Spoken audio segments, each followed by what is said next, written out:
Oh, it seems to have gone live 4 seconds too early. I'm going to preface this intro video. You are going to gag. You are going to puke. You are going to be reciting that line from Billy Madison. I look at this person, Chrystia Freeland, the Minister of Finance, or I forget what she is in Canada. I'll have to double check in her profile. I have a visceral, stomach-turning physical reflex when I see her face. And it's not because anybody is like objectively ugly. She is spiritually nauseating. And therefore, she could look like Cindy Crawford. And I'm sure she would elicit the same gut-turning, stomach-churning, nauseating response that if she looked like what she looks like now. And if she were the nicest person on earth, I'm sure she would be wonderful to look.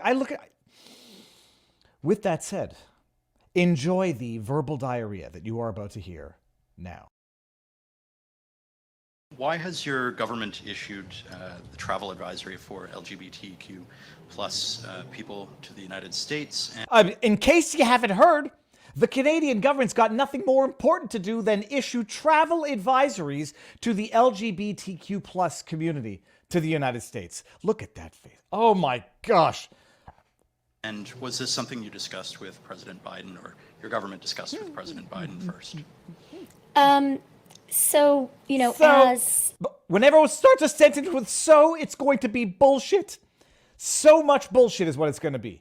Someone who has had the real privilege of serving as Canada's foreign minister, I know that our travel advisories are done very professionally. Did you consult with Biden before issuing a travel advisory to the United States? So, I personally believe that U.S. Americans... I'm trying not to make fun of that woman. She had a brain fart. This woman is a brain fart. Chrystia Freeland. Hey, so did you consult with Biden? I know that the institution of travel advisories have a long history of being well respected in Canada, and I'm sure... Sorry, we're going to have to get through this. We have professionals in the government. Professionals in the government? Whose job is to look carefully around the world and to monitor whether there are particular dangers to particular groups of Canadians. That's their job, and it's the right thing to do. When it comes to the United States specifically, that's not a glitch. That's not a glitch. This is a woman whose brain does not work. How long was that? Hold on. Right thing to 48, do. 49, When it comes 50. to the United States specifically, 1, 2, 3, 4, 5, 6. I have personal experience of dealing with a diversity of U.S. administrations and of dealing with American leaders at all levels of government. When I was a practicing attorney, when I would get verbal diarrhea responses like this from a witness that I would be asking a question to, I would stop them and I'd say, stop right now. What question did I just ask you? Do you remember the question that I just asked you? And then they'll say, I don't remember the question you asked. I'm just off on a tangent. What question did I just ask? And what in the name of sweet holy hell are you talking about right now? We're not done yet. In all branches of government and with Americans who represent diverse groups across the country, whether it is business or labor or civic organizations. Diarrhea, just verbal diarrhea. And that's because our government understands, as every Canadian government needs to understand, that one of the principal responsibilities of the federal government is to understand how to work with our U.S. neighbor. I think our government has shown that that's a priority for us, and that we work hard at it. Listen to and that we're able breathing. to manage that relationship regardless of the choices that the people... What the hell is she talking about? Even as we work hard... We play hard. Oh, no, sorry, that's the other speech. Even as we work hard on that government-to-government relationship, every Canadian government, very much including our government, every needs Canadian to put at government, the center of everything including we do, the the interests and the safety of every single Canadian and of every single group of Canadians. That's what we're doing now. That's what we're always going to do. This was a hot, steaming bowl of verbal diarrhea that could only achieve the projectile velocity after a morning at Taco Bell. Holy crap. Yes, no, maple syrup. Diarrhea. All right, now. Oh, we're done with Chrystia Freeland having destroyed yet another government institution. Whatever value was ever placed into travel advisories, they've taken it and they've taken a steaming dump on it. It means nothing now. Travel advisories now mean nothing. Emergency things on your phone mean nothing. When I got one that said I had to go into curfew, the liberal Democrat government politicians take every word and deny it of meaning. They take every institution and desecrate it of value. And now they've taken yet another thing, travel advisories. Oh, so when they say don't go to Rwanda, don't go to Sudan, don't go to America. I don't have enough middle fingers to extend to the Canadian government right now. All right, with that said, Jenna Ellis is in the backdrop. And look, I'm not going to scold my own audience and I'm not going to shame anybody, period. Everyone is entitled to their opinion. I do not block people. I do not ban people, except for the spammers. The spammers get blocked. I find it surprising that people say, I'm not tuning in. Like when Stephen King says, I'm leaving Twitter, we rightly mock that type of juvenile response. I don't like Elon Musk. I'm leaving Twitter. First of all, if you're going to leave because you don't like someone, that's juvenile. If you're going to leave and then you feel the need to announce that you're leaving, everyone says it. Hey, thanks. This isn't an airport. We don't need a departure announcement. But if anybody thinks that you learn anything by tuning out from listening to those that you even think you have an ideological problem with, that's a problem. I listen to CNN and Rachel Maddow not because I like what they have to say, but because A, I need to know what they're saying, and B, you don't get smarter by listening and consuming less. Listening to and consuming less. I have no personal problem with Jenna Ellis. Well, I am going to discuss some of the tweets that I know people have taken issue with, but more and importantly than anything, we're going to get into the Desantis stuff because Justin Hart is coming on at 2 o'clock, but we're going to talk about the indictment, the bullshit indictment, and whether or not it's changed Jenna's perspective on things. But I just wanted to address it. First of all, everyone's entitled to their opinion. I'm not going to shame anybody and say, how dare you, or whatever. But we're adults. We can listen to people we might disagree with, and you might actually discover you might not disagree with them quite as much as you think you do, which I'm hoping, Jenna actually also realizes at some point. Okay, Jenna, I'm bringing you in 3, 2, 1. Jenna, let's see here. Do we do like this? No, we'll do the broad. I love the backdrop. Is that a real backdrop? Unfortunately, no. It's totally fake. But, in that case, forget it. We're going like this. No, I know it's great though, right? That's the beauty of technology. Well, it looks good. I was going to say the piano, it's not even an upright. It's like that's a baby grand and you got a fireplace. Although it's going to start. Because it looks cozy. Well, also it's going to start some rumors. Look, Jenna is asking for legal fees while she has a mansion behind her. We're going to get into all of this. People actually posted that on Twitter and said, "Wait, you have beachfront property? What's going on?" I'm like, guys, this is a Zoom background, but thanks. Apparently, it looks great. Well, I know you're apparently one of the accusations is also you're a member of some Disney club, which I don't know what the financial requirements are to get into. And I'm not even a member. Friends of mine are, and we went for fun while I was in LA because I was promoting the movie of political persecution against pastors, by the way. And so we just went for fun, had lunch and left. And apparently though, that's that makes you persona non grata, and people just infer everything. And it's amazing what I learn about myself on social media. Well, we're going to get into some of it right now, but let's say you've had a rough month, right? The indictment is one thing, and now you got the hurricane, which is hitting you guys, I think, further up northwest more than it is south central Florida. You're doing okay with the hurricane? I am. I'm thankfully, I was not in part of the evacuation area. And so I am okay. And I got a lot of great advice from a lot of people on social media because this is my first hurricane as a Florida resident, but doing okay. So glad you are too. So I guess you're further south. South, and we're like mid. So we're not on either coast directly. So it sort of adds a little protection. Okay, well, let's jump right into this because I know you got something at, we got 50 minutes. We'll be good. The indictment, Jenna. So now for those who don't know who you are, once upon a time, Trump counsel, and now you're reaping all of the, I don't know, the benefits, or you're reaping all of what that sows to have represented Donald Trump. Just very quickly, who are you for those who may not know? And then let's get into this indictment. Yeah, well, I'm a lawyer, and I'm someone who has always loved the U.S. Constitution, and I practiced law in Colorado, both as a prosecutor and then as a criminal defense attorney. I got more into constitutional law and the philosophy, especially behind that. I taught constitutional law and legal studies for undergrads at Colorado Christian University. I wrote a book in 2015 titled The Legal Basis for a Moral Constitution. It was a guide specifically for conservatives and Christians to understand America's founding. I'm an allied attorney with the Alliance Defending Freedom. I've previously been special counsel with the Thomas More Society. That's how I represented Pastor John MacArthur, Grace Community Church, and several other churches in the midst of the insane COVID narrative that attempted to lock down churches and that whole petty tyranny. And some of those pastors actually were jailed for their faith. And so one of my clients, and probably the most famous, of course, was Donald Trump. And so I was invited initially to be a surrogate on his campaign team.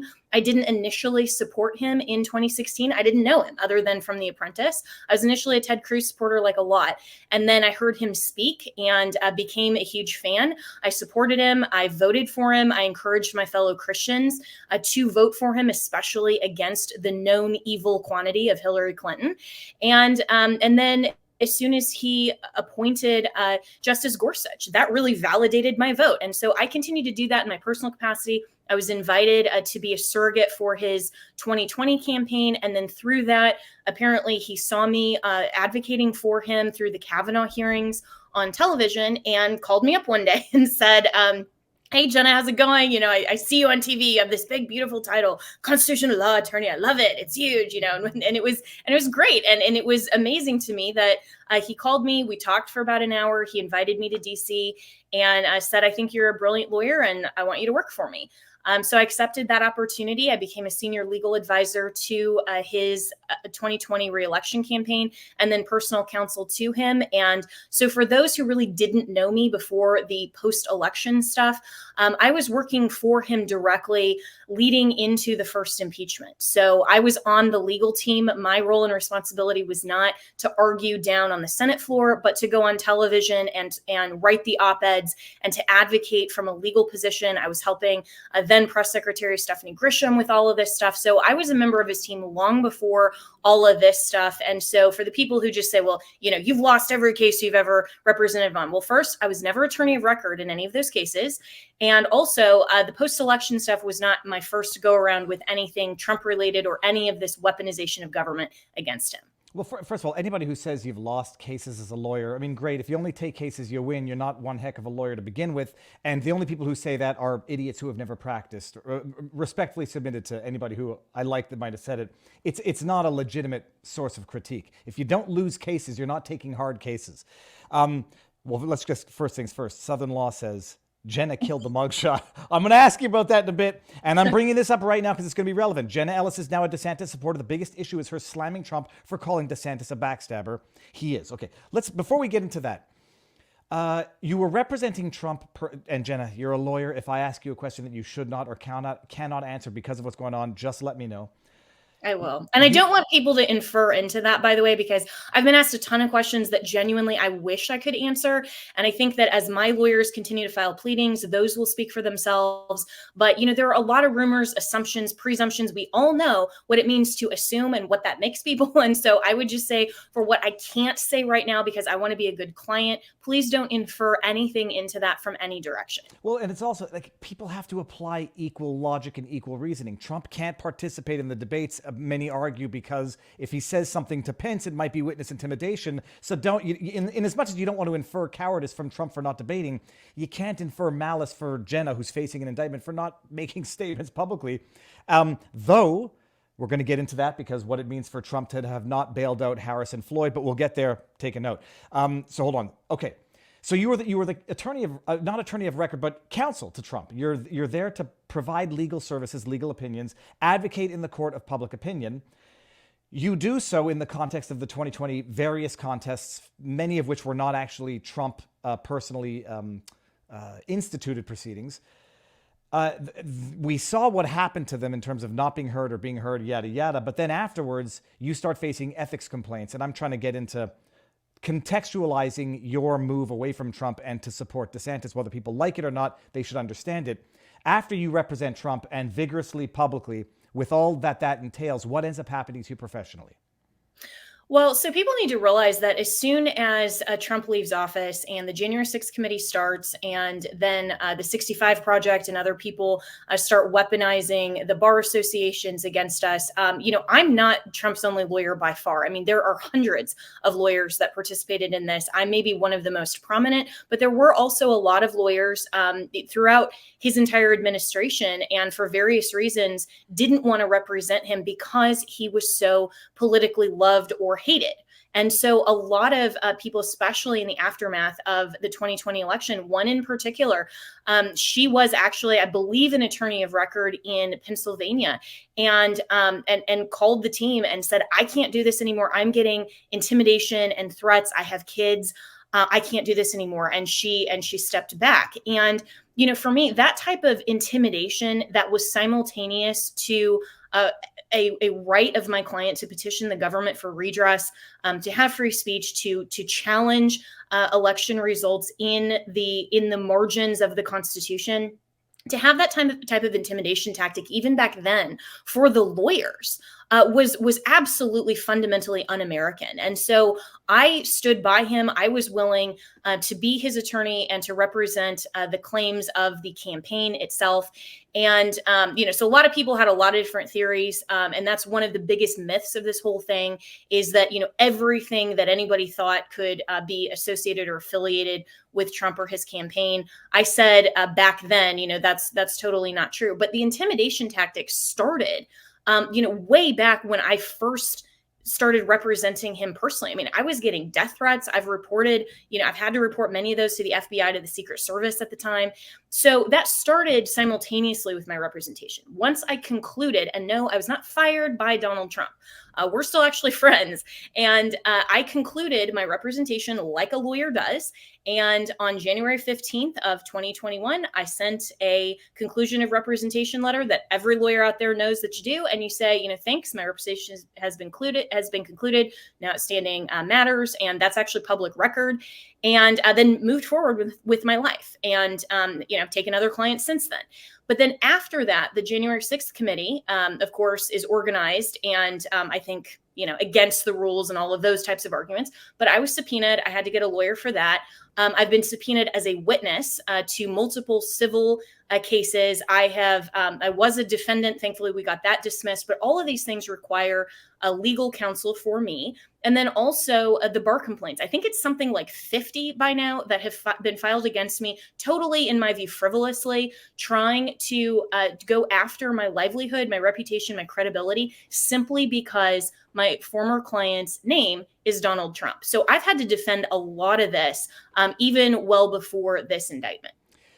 Jenna, I'm going to bring up a chat, not to agree or disagree, and certainly not to needle you, but you obviously know what people are saying in any event. You betrayed Trump, you deserve everything you get. Now, I want to flesh this out a little bit, because whether people agree or disagree, some people might do good to walk a mile in your shoes and at least understand how you might feel.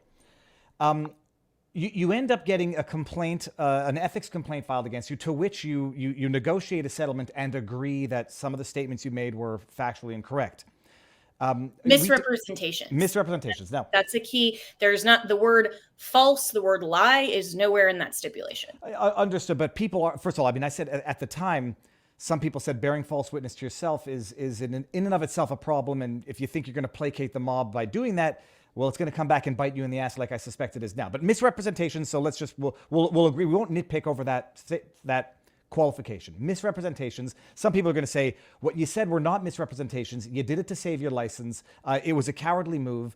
And look where it got you now, because it didn't even placate the mob.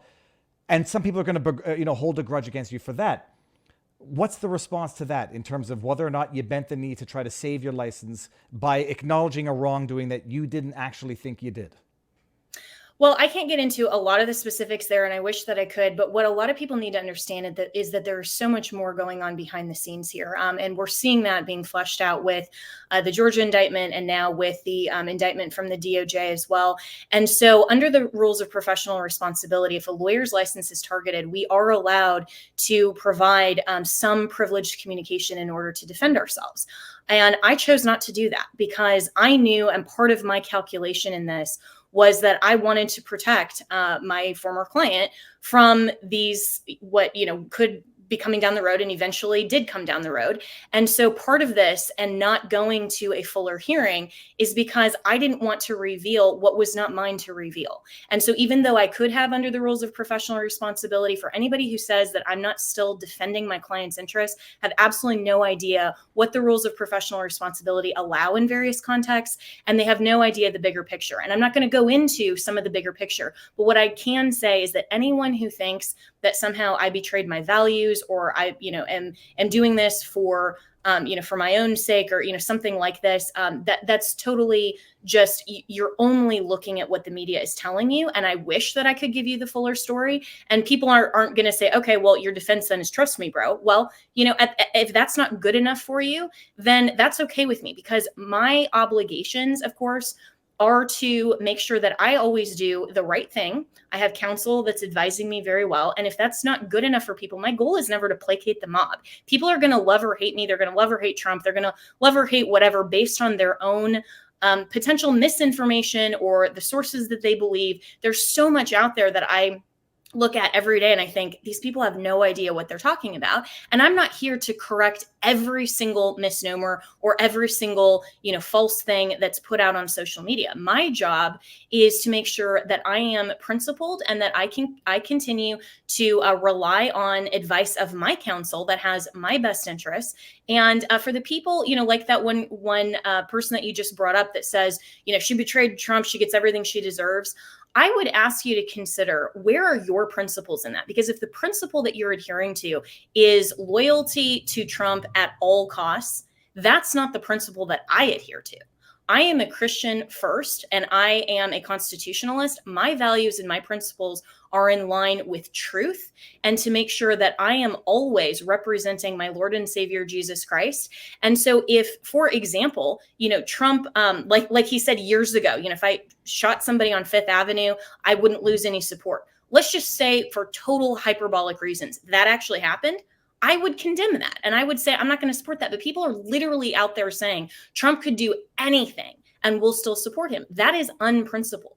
And so if you don't want to support me because you disagree with me, you're entitled to disagree with me. But if you don't support me and the weaponization and targeting of government against me simply because you disagree with my political perspective, guess what? You're a leftist. That's not what genuine conservative Americans do. There are so many people I disagree with. I disagreed with Donald Trump all the time on different things, but that doesn't matter in terms of how I did my job as an advocate and as a lawyer. I mean, we've all disagreed with our clients. If the principle was you have to agree 100% with the person, then the only person I think that I would ever support is myself, because I agree with myself 100% of the time. I never agree with anyone 100% of the time. I can't even pretend to agree with myself 100% of the time, but fair answer. And I'm going to ask the flip side of this question, and then we're going to end it on YouTube and go over to Rumble, and then the answer will be there. There are some people who are going to say you felt slighted or abandoned by Trump. And for some people to say that and then not understand how some people can actually feel that, where you had counsel who went to bat, got death threats, got doxxed, got harassed, then had their licenses, gone after by the mob, and some of them, you may agree or disagree. You might say this is the injury that you have to take for the battle. Some of them feel that Trump did not defend them, didn't come to their aid and assistance whatsoever, left them out to dry, and that, some people say, is you, a woman scorned, who has now gone to the dark side, Team Desantis. Can you answer that? But before you do, everyone on YouTube, get your butts over to Rumble, because that's where the answer is going to be in 3, 2, 1. We're there now. I mean, people are going to say, look, you felt abandoned by Trump because he left you to your own devices and left a bunch of other lawyers. That's the critique. What's the truth to that critique? And did it have any influence on whether or not, on your decision to go to Team DeSantis? Well, let's look at the facts first. And let's also look at when I started supporting Governor DeSantis. So the facts are I've been targeted from the leftists and from, all of these haters for a really long time. That has never deterred me.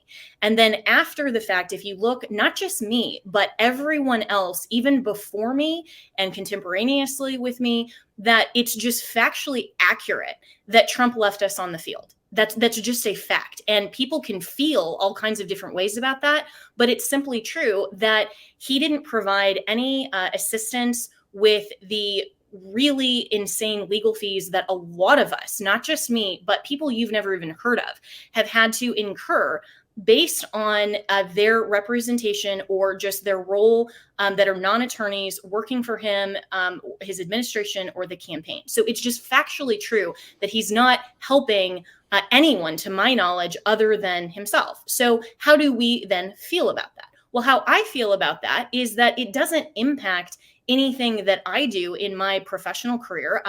There are clients that I've represented that, loyalty doesn't necessarily go both ways in that sense, because I'm there to do a job for them. I'm there to fulfill my role and responsibility as a lawyer to them, regardless of what they do. So my calculation, if I was going to, completely abandon Trump or totally, say things about him or whatever, that could have started right when people like Alyssa Farah Griffin were starting to slam him, when Stephanie Grisham and some of these others. I told both of them that it is wrong to go after him personally and to somehow manipulate your time with him in a way that is now, you're looking back on that and sort of spinning it in a way that benefits your later career. I don't do that. I am not calling out Trump personally. I respect him personally. Like I said, we still have a good friendship. But what I am obligated to do under the principles of a conservative and of a Christian is to evaluate an open primary and ask myself the question, how do I discharge my duty as a voter in the best way possible? And I genuinely believe that that is Governor DeSantis. And it's not because I hate Trump. It's not because I don't support him against the weaponization of government. If he gets the nomination, I'll vote for him and I will defend that.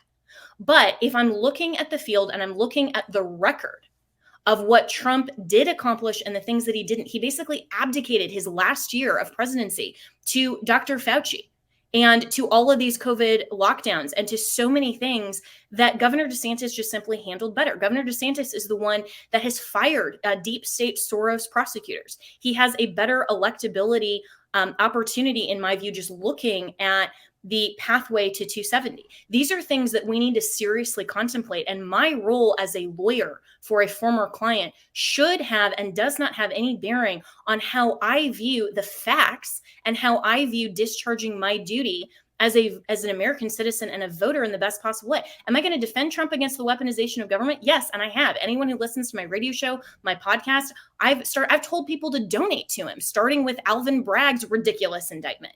But that doesn't mean that he has earned my vote. And I can, as a matter of record, separate the emotion of being super mad at what Trump and everyone else, including me now, is going through, but separate that with my role and my principle and my obligation as an American voter to do the best thing. And I also do absolutely hate what his campaign, Trump's campaign, is doing to Governor DeSantis in terms of the lies, the smears, the attacks. I mean, I was neutral in the very beginning, just saying, hey guys, stop lying about him. Let's answer this and debate and discuss, and as an adult.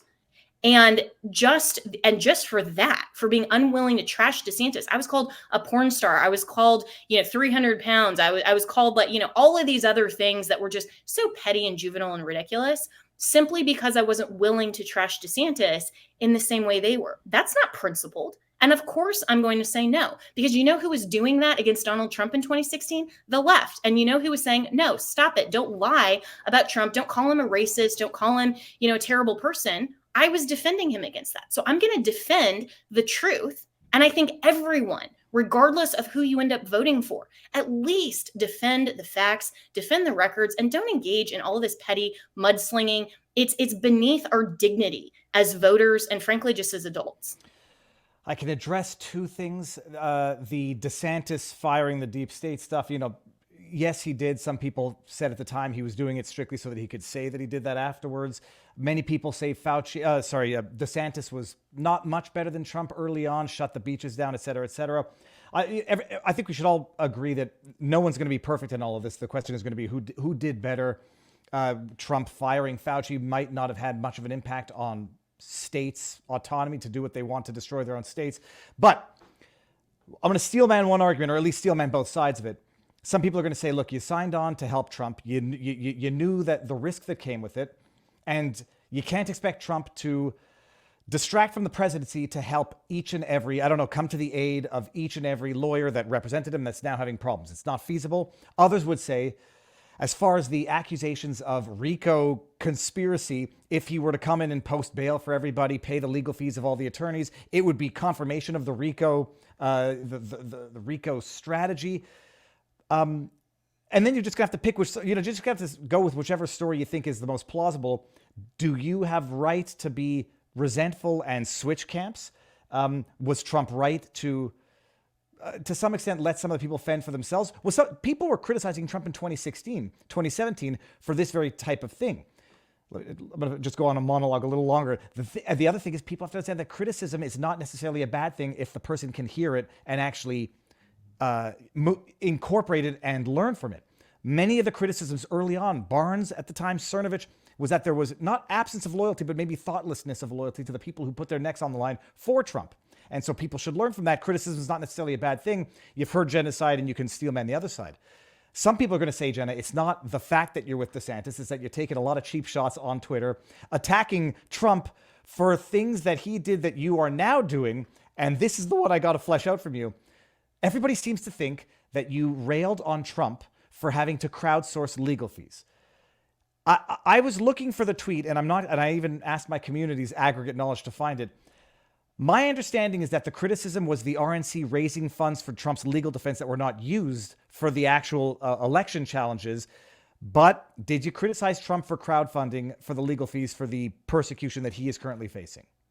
No, I criticized him for using some of the crowdfunding to pay for Jason Miller's personal legal expenses that were unrelated at all to his role on the campaign. And so what I criticized, and I know the tweet that you're talking about, where I talked about, using grandmas who are donating their pension to the campaign, said, and now he's paying for the personal family law expenses of a staffer.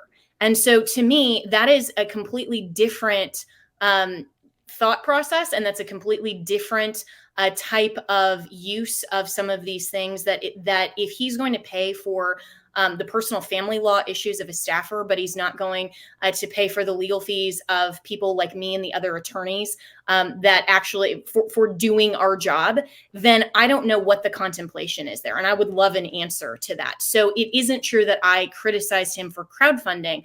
I criticized him for crowdfunding, saying this is going to his campaign, and then paying for, the personal expenses. Just like I wouldn't expect or even want his campaign to pay for, a personal vacation for me, or to pay for, personal issues that I might be going through that are totally unrelated to my job. So that was what I was criticizing. And I think we need to be very clear on that.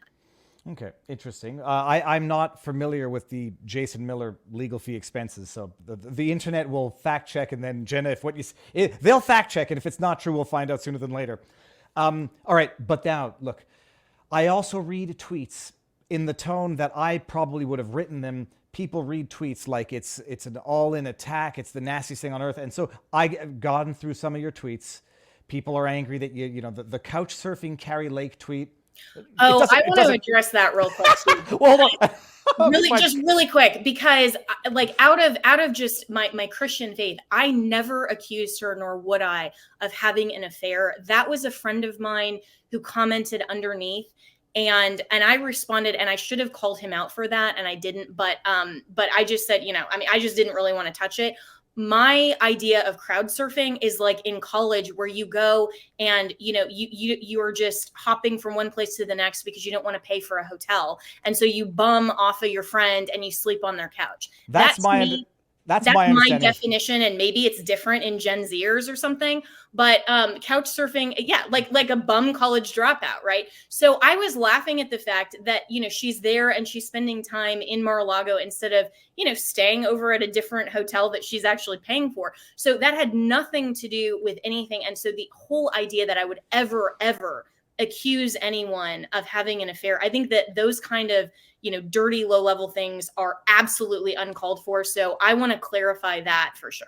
Okay, and now I'll say this because I'm the youngest of 5 kids, and I don't take things as personally as most people would. And when I read it, you know, when you're in the political sphere, some people say you shouldn't even have that tone of tweet with allies, call them ideological allies. You know, even if you disagree on some issues, you should be supporting Carrie Lake. People are going to be rightly annoyed that you're ostensibly not supporting her, or at least criticizing her while she's fighting an election battle that some might still harbor some resentment was not successful with Trump. I sometimes, I try to read these tweets and say like, okay, she might have said, oh, she's just out there couch surfing, which I never took to mean sleeping around. That's just like crashing on someone's couch. Yes. I would read them in a more jovial tone, maybe because when I tell a reporter to go fuck himself, that's how I mean it. Others don't. And so people are saying, look, you've been nasty with Carrie. And there I'm saying nasty with a woman. I'm going to get accused of misogyny. You've been nasty with Carrie. You've been nasty with Trump supporters, Trump himself. Whereas, you know, there's been plenty of Trump supporters who are, I'm reading the chat, are being nasty with DeSantis supporters. But there are some people that say, look, you gave it and now you're getting it. I don't know. A, do you regret any of it? And B, where do we go from here? Yeah, well, that's political discourse, right? I'm totally fine with people disagreeing with the fact that I don't think that Carrie Lake's election challenges are actually beneficial to the overall cause, right? I don't think that, and you and I have had this conversation. We've had this on my show as well.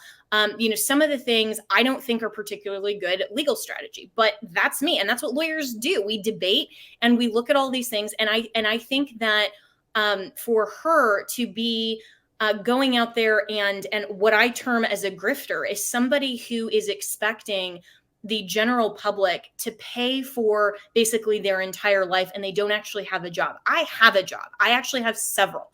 And I am not asking for money to fund my lifestyle. I am asking for funds to help me pay for a defense that the left is trying to bankrupt all of us and that I absolutely can't afford. I mean, again, this background is fake and false. I wish that it wasn't. I'm not a millionaire. And that is part of the leftist strategy. And if Carrie Lake was targeted by the weaponization of government, then I would stand up for her, even if I disagreed with everything else she said. So as far as people coming after me for my political opinions, fine, have at it. I don't regret any of that because I'm not going to say something just to get you or anyone else to like me. That's not what I do. I am principled. You're going to get what I think as I think it. And can my views change or my political application of a principle change if I want to come more in line with what principles I hold to? Absolutely. That's why we should always measure what we think against our principles. But that's all political discourse. That's fine. For people who now say that just because they disagree with my political opinions, I somehow deserve the government to be weaponized against me. I deserve to go to prison for my entire life, you know, lock her up and, you know, all these other vulgar terms against me just because they think I'm not supporting Trump in the way that they do. That's leftism. That is absolutely unmoral. Well, let me, Jenna, you know that I don't have any personal gripes with you. I hate the word grifter. I think most people use it improperly. I think you're using it improperly right now. But that's my definition, and we can argue about that. But that's how I'm using it. Whenever I hear someone use the term grifter, I say that's the leftist accusation, and that's why I don't know if anyone's going to find any tweet of me let me rephrase this. Unironically? Yeah, unironically using it. I don't think I've ever used. If I've ever used the term seriously, I'm damn sure that it's like an Al Sharpton stirring up racial discord so that he can say, "Give me money." So I think I hate that accusation because I think it's a very leftist thing to call someone a grifter, and I think it's wrongly used more often than not. And I think you're wrong to use it with Carrie Lake. That being said, and we can debate that. I mean, and that doesn't make me now say, oh my gosh, well, you know, I don't support you, David. I'm going to block you now. And I think that that's actually a genuine clash in terms of what is the definition of grifter? Because I think that a lot of people use that in different ways. And a lot of people use other terms like loyalty or traitor or other things in ways that I would totally disagree with their definition. But the whole point to this conversation is that you and I can disagree on that type of political discourse. We can disagree over who we do and don't like in politics. She ran for public office. She's a public figure in that sense as a politician. I'm not a politician. I'm a public figure, but I'm a private citizen. And so all I'm saying is that even if I disagree with everything that Trump is doing or has ever done, I am going to defend the principle that the government should never be weaponized against him. And I will defend that regardless of personal feelings, regardless of, anything of his administration I agreed or disagreed with. We all have to separate the truth of the matter and why we all need to come together unanimously and agree at least on the principles of liberty and freedom. Then we can debate the rest. That's what our founders did. It's interesting. If someone I considered a friend were to call me a grifter, or someone I considered to be, I don't know, aligned with, called me a grifter online, I'd probably never talk to them again. Not because I'm sensitive, just like, okay, well, if that's what you think of me, I think we have a misunderstanding as to who I am. And so I can understand people angry at you for that, and now saying, okay, fine, well, you've given it as well as you're expected to take it now, but then to translate that into saying, because I don't think people know this. Well, first of all, people should also just maybe say, even if they think you're wrong, and even if they think you're acting out of anger, resentment, and disappointment, they have not gone through what you've gone through as a result of what you've done. So it's very easy for everyone else to say how they would ideally respond if they were in your position, having gone through what you've gone through. I can understand that you'd be angry for right or for wrong. How much did the lawyers, am I allowed asking this? How much did the lawyers ask for a retainer on this indictment stuff? Yeah, so I don't want to get into the specifics of what exactly the agreement is with my lawyers, just because that's confidential with them. But I can say generally that I'm looking at having to raise about $500,000 just for this Georgia indictment in the short term. So I really appreciate and respect everyone who is helping me, and some of the other donors as well that have helped me in the past. I have not had to crowdfund previously because I've had some private donors and other nonprofit organizations that have helped me with my defense on other matters, and I'm incredibly grateful for that.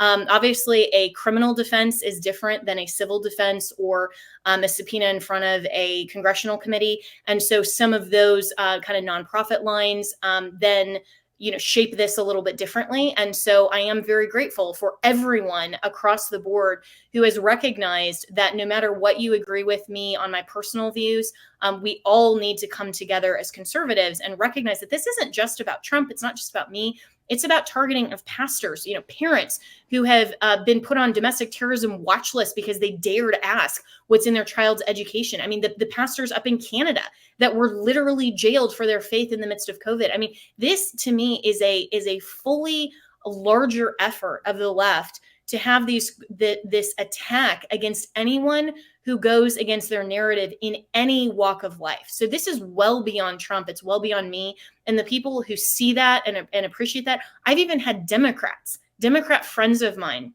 who have supported me, who've given a lot to the legal fund because they recognize that this is wrong. And then other lawyers who are maybe moderates, they don't particularly like Trump. They maybe don't even like me. I've had people openly on Twitter say, I don't like you. I disagree with you 98% of the time, but what they're doing is wrong and I'm going to support you.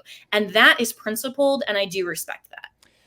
I had a thought. It was about what some people will perceive to be the hypocrisy of jumping on the Desantis camp and railing against Trump when all of these tactics will be used against DeSantis to the extent that they're going to be effective, if they are effective against Trump.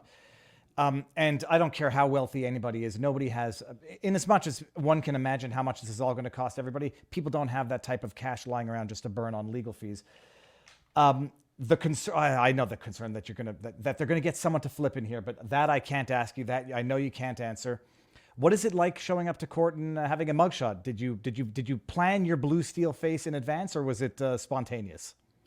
No, I planned that, and I at least wanted to smile because this whole exercise in forcing all of us to come down to Atlanta and actually surrender ourselves and be taken into custody and get a mugshot, I mean, it was totally unnecessary. All of us, I believe, based on the media reports, other than Harrison Floyd, had what's called a consent bond. You know what that is, but for other maybe non-lawyers, it's where the district attorney and the counsel that's representing the defendant enter into an agreement on the amount and the conditions of bond. It's signed off by the judge. And so typically you can just go and post your bond. None of this is it ever happens. I mean, none of us have criminal histories. Other than Harrison Floyd. And I think that's kind of why he got tripped up a little bit in terms of not being able to post a consent bond based only on what I've read.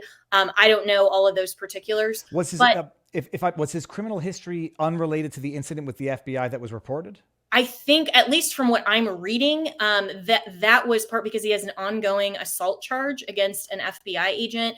Okay. That was reported, at least. So right. And so because he has that ongoing assault case, then there were other complications to his bond. And it was also not true that the judge denied bail, at least as far as the video that I saw. What in my view and my understanding happened was that the judge simply declined to set bond to allow the presiding judge in this particular case to go ahead and determine that. She wanted to defer to his discretion, and people, they can agree or disagree with that, but she didn't deny bail. So other than Harrison Floyd, for the rest of us, nobody had criminal history. I mean, you have a former sitting president of the United States that is dragged into this dirty, filthy jail just as a parade of an exercise of petty tyranny. And so for me, I knew that this was going to be an exercise in an attempt to humiliate, intimidate, and demoralize us. And so I wanted to go in there with the victory that I have in the joy of the Lord, knowing I'm totally innocent of any of these charges. And in fact, my lawyers are going to be submitting a not guilty plea on my behalf later this week if they haven't already. So, I can disclose that I'm pleading not guilty to all of this. And so I wanted to just go in and say, I'm unaffected by this because, and this is the thing, David, that so many people need to understand about my Christian faith. This is not new for me. This isn't just I'm going to post a tweet with a random verse that is an affirmation getting me through the day like a fortune cookie. My faith has been rooted and grounded in who I am and my understanding of the reality to which I'm presented and the hope that I have in Jesus Christ for eternity. This is something that I have lived through, have grown in since I was young. I was raised in a Christian home, but my faith became my own when I actually went through a crisis of faith in law school. And it was because law is taught as this totally arbitrary thing that whoever is the sovereign or whoever is weaponizing it, for example, right now, can determine what justice requires. And justice to me, if you look at the person of God, who is the standard of truth, of moral uprightness, right and wrong, good and evil, that objective standard that's outside of man, that God gives us through the Bible and tells us what the full scope of the truth is in terms of who we are, made in the image of God. We have inherent dignity and worth. All of us are sinners. We fall short of the glory of God. Our only hope for salvation is believing on the name of the Lord Jesus Christ, that we believe that he came in human flesh, he died, and he rose again 3 days later. And if we acknowledge him and confess with our mouth that he is Lord, we will be saved and we will spend eternity with him. That is the truth of the gospel. I believe that. And I'm not a Christian because I believe in Christ like he's Santa Claus or the Tooth Fairy. I believe that the biblical worldview for the human condition, we all have to answer life's most important questions. Who are we? Why are we here? Who is God? What is the truth? The biblical worldview is the best explanation for the reality to which we are presented, the problem of sin, the problem of evil, the problem of injustice. And so if we look through the scope of world history and even church history, there have been people who have been martyred for their faith. There are people who have gone through way worse circumstances than I'm in, but they will not deny the truth of the Lord because they know that he is real and he is good all the time. And Romans 8:28 says, all things work together for good for those who love God and are called according to his purpose. That is true. It's not just an affirmation. So for me going in to this mugshot to say, okay, I'm the one being targeted by an unjust, weaponized government, I am going to be resolved that here is where my faith meets adversity. And I'm not going to pretend that I'm being persecuted, like the martyrs of Christian history. But I am being persecuted well beyond some other Christians who've had to stand up for their faith. This isn't a measuring contest. What it is saying, does your faith withstand this pressure? And I wanted to show that my faith matters to me. I know that it's real, and I know that I have hope for eternity. So it doesn't really matter what happens to me on this earth. Now, I'm going to fight with everything and every legal defense that I have. And that's why I'm grateful for the people who support me. But at the end of the day, my hope is not in this life or in my bar license. My hope is in Christ alone. I can anticipate arguments and things that people might want to argue with here. We don't have much time left.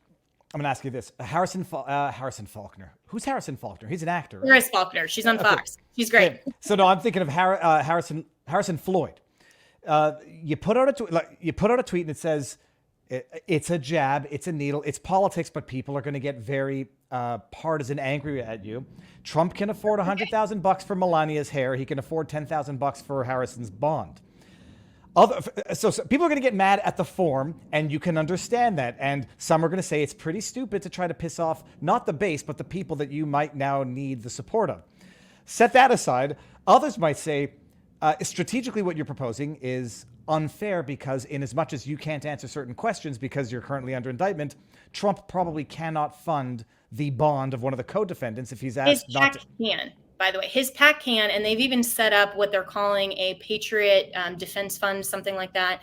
And so they have even suggested that they're going to help some specific individuals. They haven't said who, but insofar as they have set up that fund, they could fundraise for this defense. But my view is Trump wants all of the money as he wants to figure out how he wants to spend it. And so I have at least been told that the PAC is not going to be funding anyone. And I personally think that that's shameful.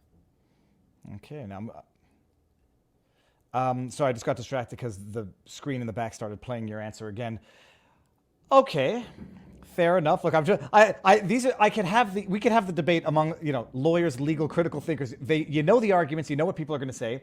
I anticipated the answer was going to be a PAC can post the bond, but Trump obviously cannot because he can't have contact with the defendant. Some people are going to say, but it's an unfair framing and it's certainly an unnecessary attack. And it's a DeSantis simp who's now going after Team Trump, stabbing him in the back. And you know where that's going to go.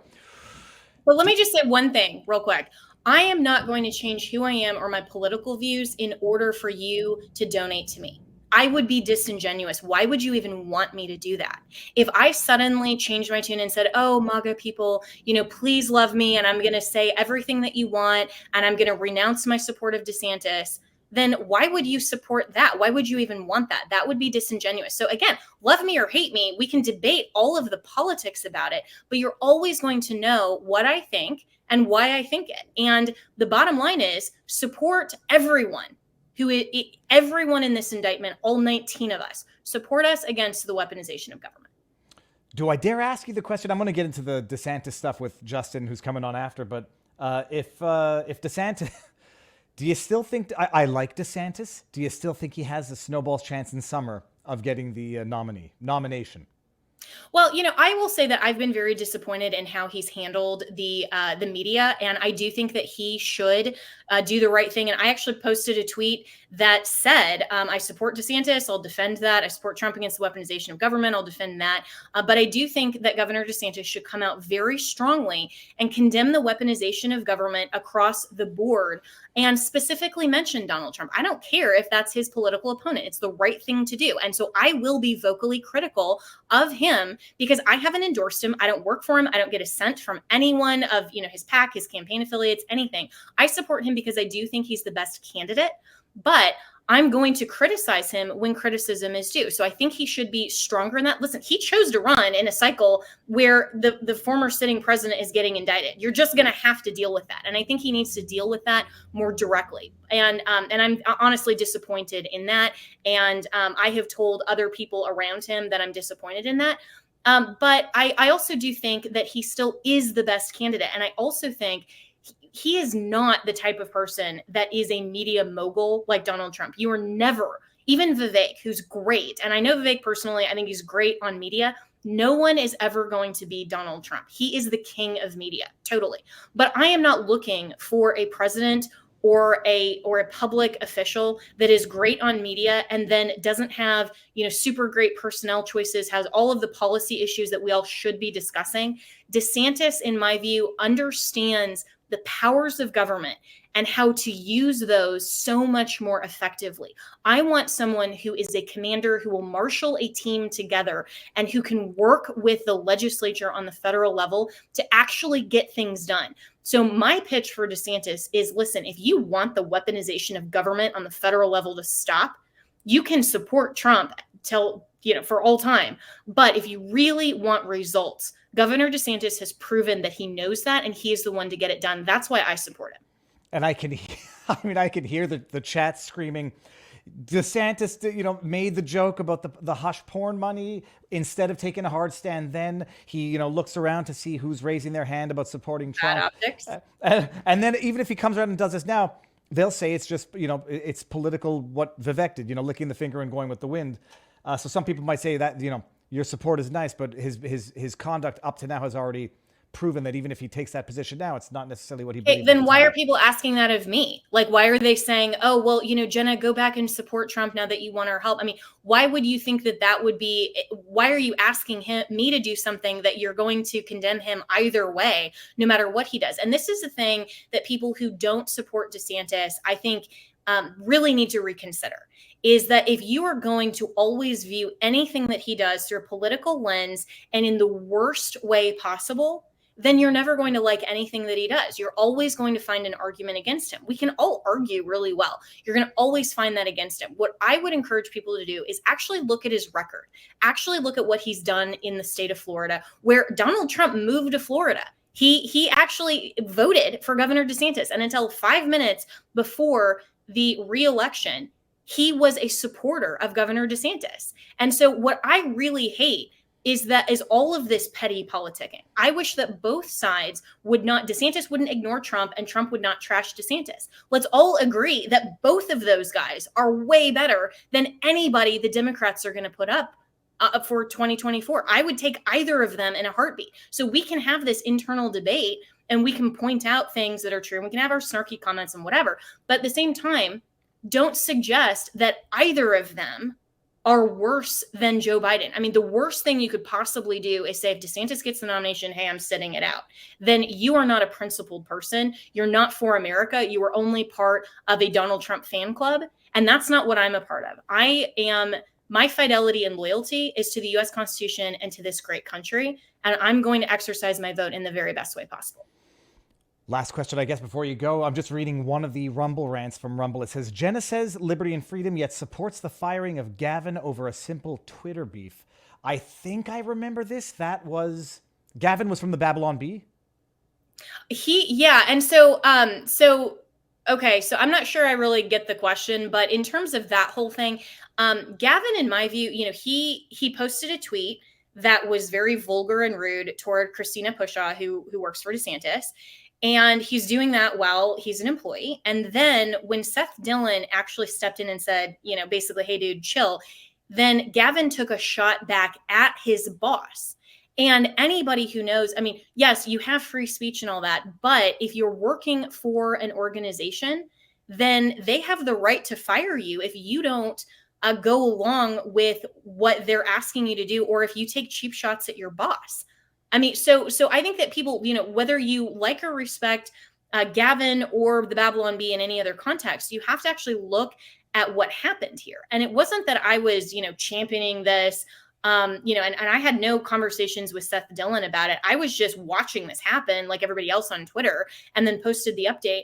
But I think that it's absolutely a right of a company to fire someone for being openly insubordinate. And, free speech and freedom and liberty, that's a government perspective. The government can't come in and censor me. But can my employer in some ways? Absolutely.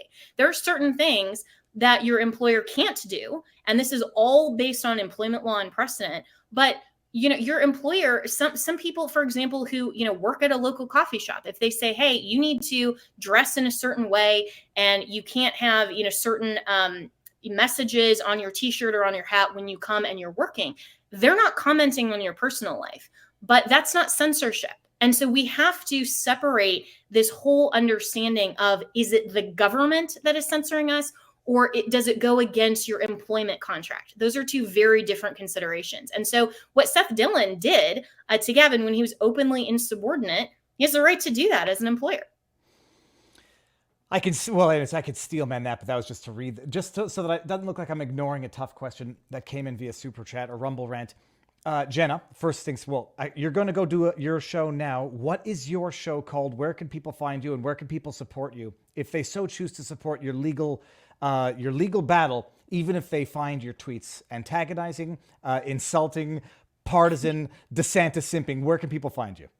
Thanks so much. You can find me at thejennaellisshow.com. That's my Salem media show. And you can find my radio show at the American Family Radio Network, AFR.net. And if you would like to support me, pray for me, please do. Pray for everyone who is going through the targeting of the weaponization of government. But you can support me, givesendgo.com/support Jenna. That's givesendgo.com/support Jenna. And thank you to everyone who is willing to put all of the politics aside and to support this, because it is the principled thing to do. And I really appreciate everyone who has donated to my defense. Flip me the links and I'll put them in the pinned comment afterwards in any event. But Jenna, thank you very much for coming on, and we'll see each other on Twitter. Sounds good. Yeah, it's a wild, wild west out there, but I love it. So it's great. So well, it is an unfriendly environment, but and you have to expect to get what you give for good and for bad on Twitter. Yeah, yeah, totally true. And I would just say, everybody, we can debate the facts, but don't read into people, into their comments or other things. Some of those things I think are disingenuous debates. I mean, let's debate like adults, and let's disagree and have healthy disagreement. And I think we should be talking about who's the best candidate for the 2024 election. And I look forward to coming back and watching what Justin has to say. So absolutely. Thanks. All right. Awesome. See you soon. All right. Bye-bye. Now, Justin is in the backdrop, everybody. But before I bring him in, I am going to read 3 more Rumble rants, which were not directly related to Jenna. In the Rumble section, we got Beefers, who says, anyone ever notice how Viva champions Bernier for being anti-lockdown, but doesn't dare entertain criticism of Trump for not firing Fauci? Gives a limp-handed, well, it might not have been a diff. Beefers, are you new to the channel? You must be new to the channel, and this is what we call a straw man of a position, because I have criticized Trump a number of times. And Jesus, did you not see the question that I put on Twitter the other day? All right, thank you for the Rumble rant, and I think we missed half of it, but doesn't matter. Don't steal man, because it makes it very straw man. It makes it very easy to say you mischaracterized everything. Champions Bernier. I ran for the People's Party of Canada, and if Bernier screws up or says something stupid, I'll call Bernier out too. Chronologic. Okay, we got that one. Arkansas Crime Attorney, you are doing a great job, Viva. This is why I've watched you for years. Arkansas Crime Attorney, Little Rock on YouTube. Thank you very much. And Tuxedo Blackfoot. Trump gave Fauci a presidential commendation, protected Pharma from accountability, and recently supported McCarthy for Speaker. DeSantis is worse, in my opinion, but blindly forming mobs for Trump is dumb. Well, I think a lot of people have rightly criticized Trump for a number of those things, and rightly say he's got some answers to answer, some questions to answer on the jibby jab. My 3D John Le Carré level conspiracy. When it becomes undeniable, the jibby jab side effects, the next play against Trump is to make it look like he knew the adverse reactions, he was involved in strong-arming people to falsify records, whatever, and that he covered it up because he wanted his signature crown on his presidency of the warp speed successful jibby jab, which turned out to be what it is. All right. If you hadn't had enough of the DeSantis discussion, we're going to have Justin Hart on now. Justin Hart on now. His name is not Justin Hart on. And I said jokingly that I think he's going to come and try to proselytize DeSantis to a Trump crowd. It's not going to be that way, but he's certainly going to try to explain to me why he thinks Trump has a 50-50, not Trump, DeSantis has a 50-50 chance of getting the nomination. And if the explanation for that wildly optimistic prediction is anything other than they could pull the same crap that the DNC pulled to get Hillary over Bernie, well, I'll listen. But Justin has also been on for a sidebar 9 months ago, which I was rewatching to make sure I remembered everything about him.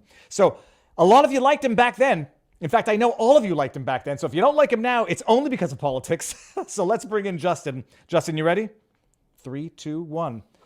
Sir, Hey, how Viva, goes great to see you again. the same? Now, I dare say, What's that? I thought you were Ted Cruz for a second behind. Ted Cruz once. You know, I get that. I get that a lot. If I'm walking around like one of these events and I have my glasses on, I look like Ted, and I'll actually feign it sometimes, and I'll sign books, and we're about the same age too. He and I. So the last time you were on, or the first time you were on, had the book come out yet? Gone viral? I think it had just come out. I think it had come out in October of last year, so it was part of that tour. How is it? How did it perform, or how's it performing? Very well received. Regnery Books, goneviralbook.com. You can still get it out there. It basically tells a very accessible story to everything we went through over the last 3 years. For some reason, all of a sudden, I got pinned as the leader of a ragtag bunch of Battlestar Galactica experts, analysts, moms and dads and activists, and that's been my life for the last 3 years. My day job, though, over the last 25 years, mostly has been politics. I am a political fundraiser. I mostly am a strategist over digital fundraising. I started in 1998 doing tech support on Capitol Hill. I worked my way up to my own consulting firm.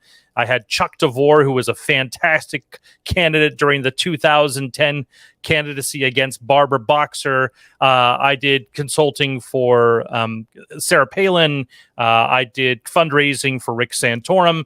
I ended up at the end on the Mitt Romney campaign at the end of 2012. And like every Republican, we all supported him to the end. I left politics after losing the big game and left for about 9 years or so, 8 or 9 years, still doing it, on the side, but they always pull you back in. And so my day job, if your audience will forgive me, is fundraising over text messages. And it works pretty well. It is the main digital channel right now for all campaigns. And I do work for all the campaigns on this. Yeah, I remember Barnes was Barnes made the same joke the last time that people probably hate you because I hate getting text messages, although I don't really get that many. But Justin, I'm not even sure that I asked it the last time. 2016.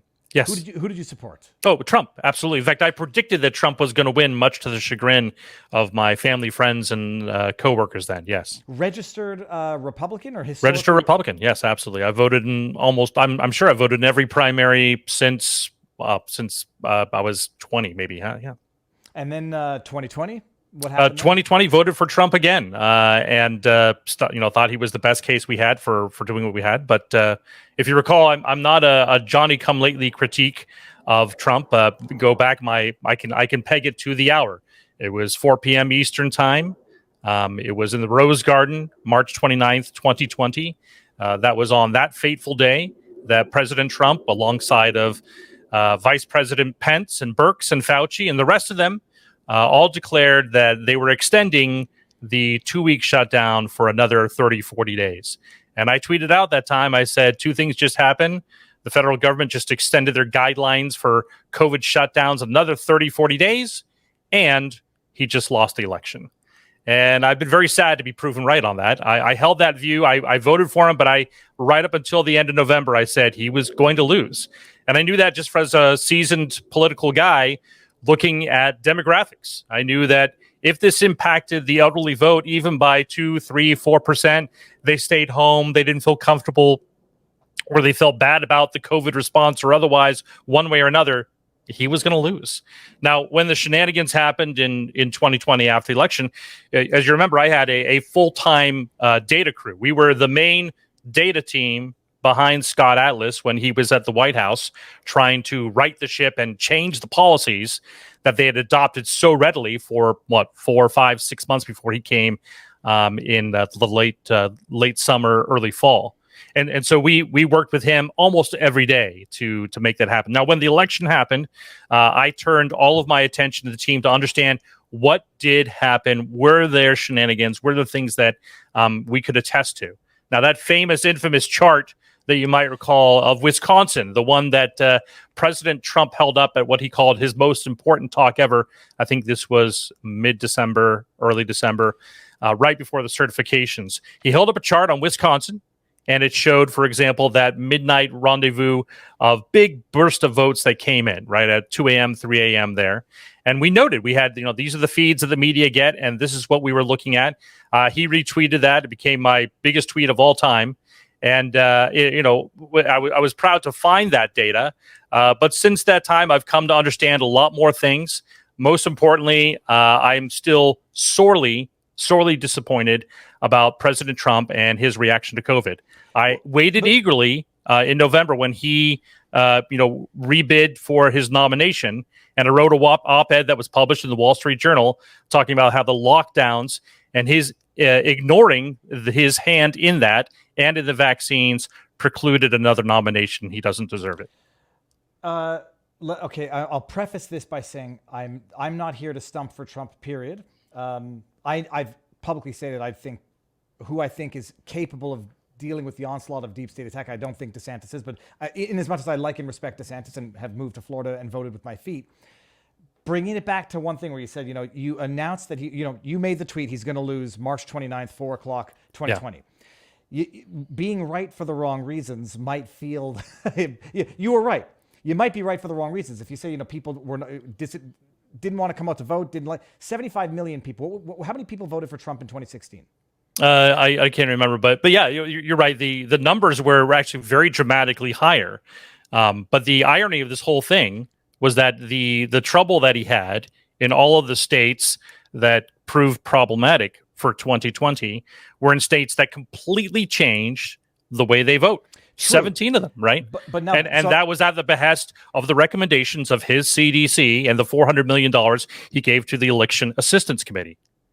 Okay, I was going to say it was something different than that, that the change in those states did not result from COVID policy, but rather from fortification, changing rules, controlling the free flow of information. So in as much as you were right for potentially the wrong reasons, to say that more people came out to vote for Trump in 2020, that I don't think is accounted for by population growth. So some might take issue with the argument that people were not happy with Trump. People did not turn out, but some people might say 81 million people, my ass, turned out for Joe Biden, and that had nothing to do with COVID. That had to do with election fortification, which COVID was exploited to facilitate.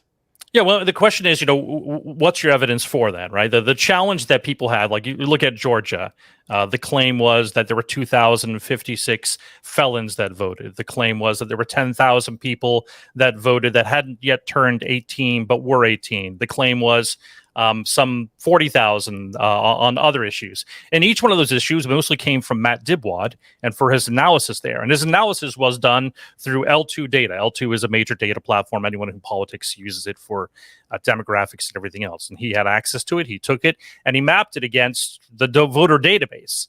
And so a Will Smith, who was a felon but had the same name, Will Smith, came up in his count. When the SOS, the Secretary of State, went through and investigated each one of those, it turns out it was very minimal, and there wasn't enough votes to really overturn that. In the infamous chart that I had towards Wisconsin, I have no explanation exactly what happened because there is no sort of line of transfer in the media data. Now, the data that I was working with is the data that feeds in to Fox News, feeds into MSNBC, feeds into the New York Times, and it's provided by several different systems. But it's a terrible, terrible system, and it shouldn't be accounted for as the thing, right? And so it likely was a big burst of Milwaukee votes, but I have no way of knowing. And we have a couple accounts in Pennsylvania, in Wisconsin, but most of those, for example, the one in, I think, Wisconsin, where there was a county that they had a count, or I think it was Pennsylvania, and the county clerk basically said, hey, look, I can't give you an absentee ballot, just write down that you're sick, right? And the judge ruled, no, that you can't do that, right? But all of those were done, again, under the rubric of a lot of changes of COVID. Here in California, we would not have Governor Gavin Newsom if it wasn't for the change and the illegal change that Gavin Newsom had, and they later codified into law with the legislature for mail-at-home ballots. If it was a special election and it was all about who you got to the polls, we would have ousted him. But when you're just mailing out your ballots from home, and that, again, was the recommendation from the CDC with the $400 million going to the EAC, handed out to the states so they could do whatever they wanted. And so that was a huge impact as to why things, really went south for Trump there. This is why I love these discussions, Justin, because I now understand. Well, first of all, I understand where your point of contention is, and I understand where I think it's just objectively wrong in that, just on this one point. Yeah. This is why I hate these specific examples where people are like, oh, there was that claim of 87 dead people voting. The Dominion was the ultimate distraction. I go not 30,000 foot overview. I'm just going to go a little more broadly. 2,000 mules accounts for all of it. So these specific examples where you might be right is to say, okay, well, 2,000 votes here, 2,000 votes there. They made some mistakes. The Pelican briefcase was actually legitimate ballots. I don't care about that. 81 million votes from mail-in ballots is going to have an impact somewhere, and it had the impact. And set aside the unsubstantiated stories that got Giuliani and Sidney Powell in trouble. Mail-in balloting, controlling the free flow of information. I think you were right in that Trump lost the election. COVID was weaponized to change all of the rules. But these I'll say insignificant but isolated examples are not what swung the scales. It was the wholesale weaponization of everything. And so you ended up being right, but maybe not for the reasons that you thought were the right reasons at the time. Well, is it your contention that there's some vast conspiracy coordinated across all the states on these things? I mean, were there ballots really coming in from North Korea into Maine No. Roger Stone supports? I'll just go with the very... And were ballots being flipped on Dominion software systems? No, we first of all, I can't appropriate Barnes's opinion on this. Barnes was right. No, this was a distraction, arguably a psyop from the beginning, so that the Giulianis, the Sidney Powells, the Linwoods would fall for it. It would serve as the basis for discrediting the legitimate attacks. But mine. So they don't have any responsibility in that. I mean, well, we all do. saw. I mean, it's just it was horrendous stuff. We all witnessed that terrible debacle after the election, early January, when they all got up on stage with Ali Akbar, who I've known for years and knew that he was going to be in trouble, and with other people up there, and that ruined any chance that we had of getting back the Senate for the Republicans. And that was directly the fault of the Kraken, of Giuliani.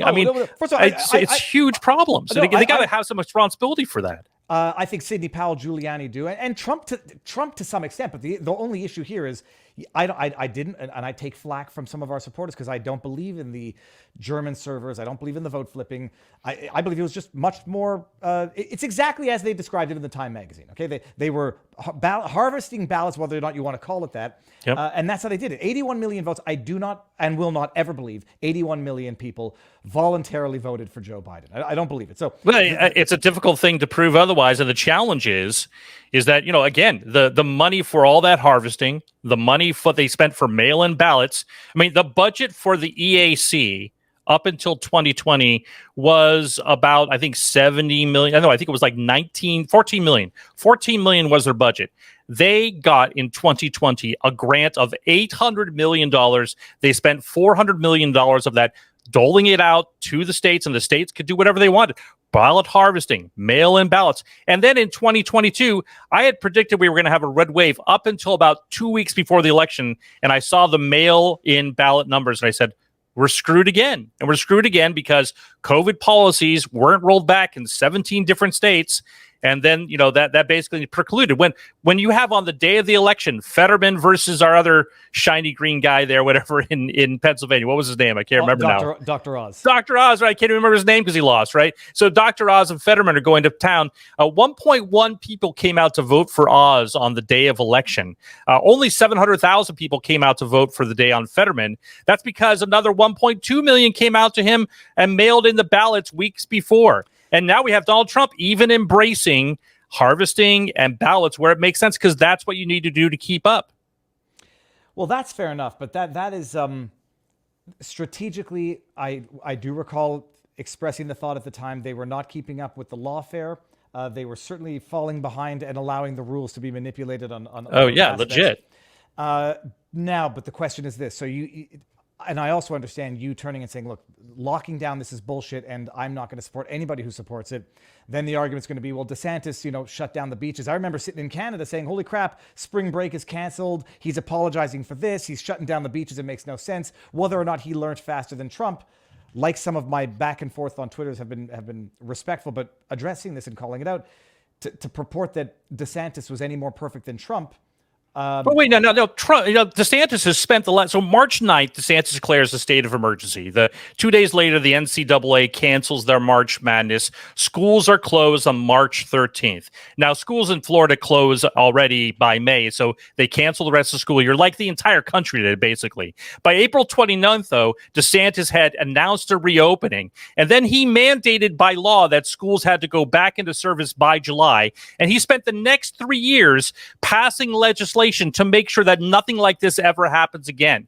There is mandated law that counties cannot mask kids. They cannot require mandates. So, and he's on tape getting emotional over ever participating in this. And so I would have loved Trump to spend the last 3 years saying, my gosh, that was a terrible decision.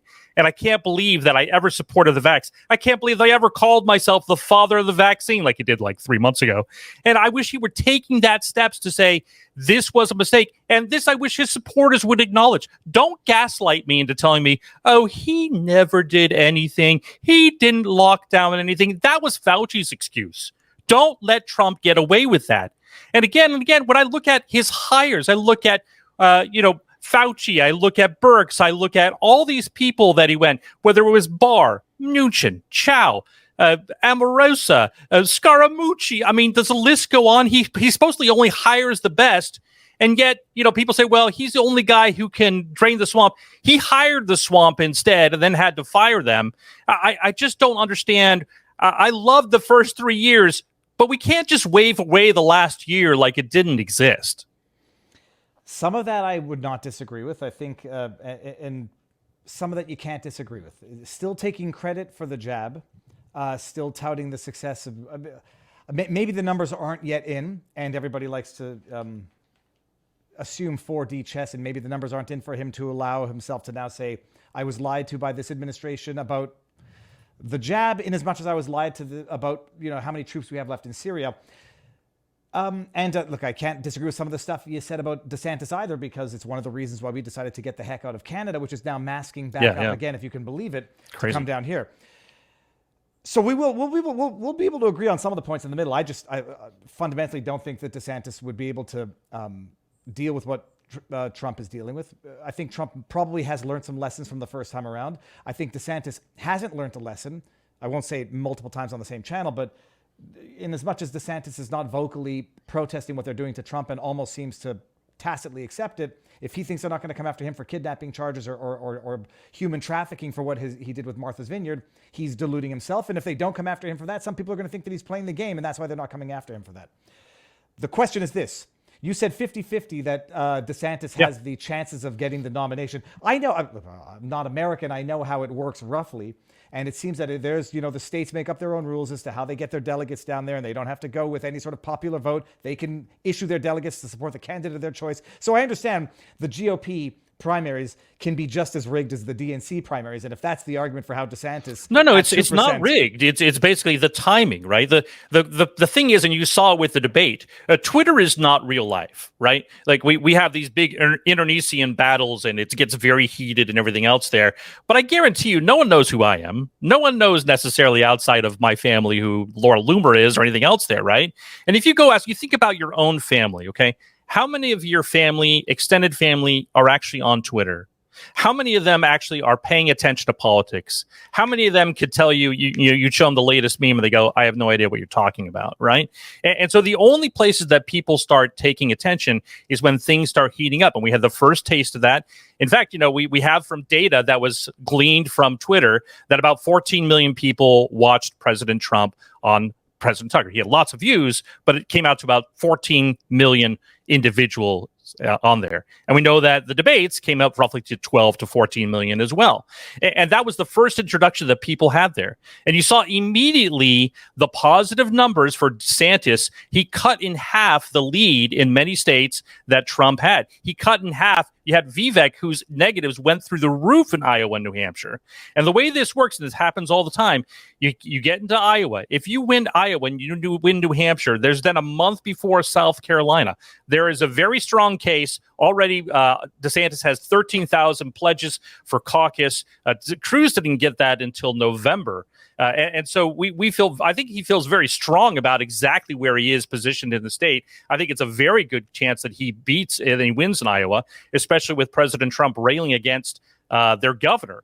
And then he's railing even more against the governor in New Hampshire. And it looks like he's probably going to come out and endorse DeSantis. I think Nikki Haley will make a play there. I think if DeSantis comes in second, he'll do very well there in New Hampshire. And then it's a race to South Carolina. And it may come down to Trump, to DeSantis, and to Nikki. Would I much rather be in President Trump's position? Absolutely. I remember one of my colleagues at the end of the Romney campaign was asked by the press and said, well, what would you have done differently? And he said, I would have run as an incumbent. I mean, there's a huge advantage to having that sort of play. And so he has the upper hand, absolutely. But this is not over by a long shot. The Wednesday debate was just the tip of the ball. This is the first inning. Well, if I'm laughing, it's only because I'm reading some of the chat, and a number of people are saying you're delusional. Now, the thing is this. Well, you saw the comments. I mean, just take a moment, Viva.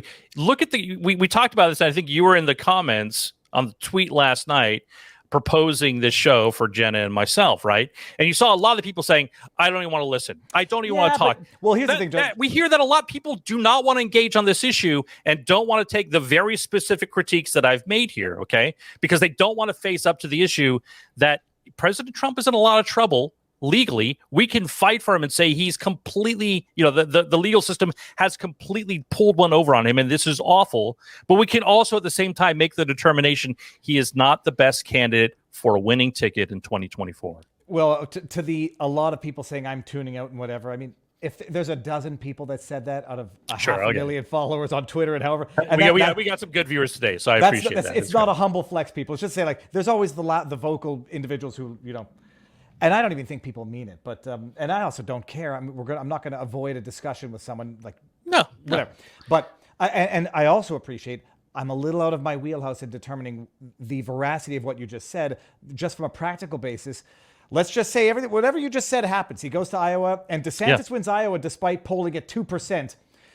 Okay, look, that to me sounds like the same type of procedural rubbish that will piss everybody off to say, well, Hillary Clinton, it's not the polls don't matter. It's who you get out to the polls, right? It's Iowa is unique because it's a caucus system, right? Yeah. And so you can I do know what that means, yeah. but I do know what that means, but just explain what the caucus system means to others who may not.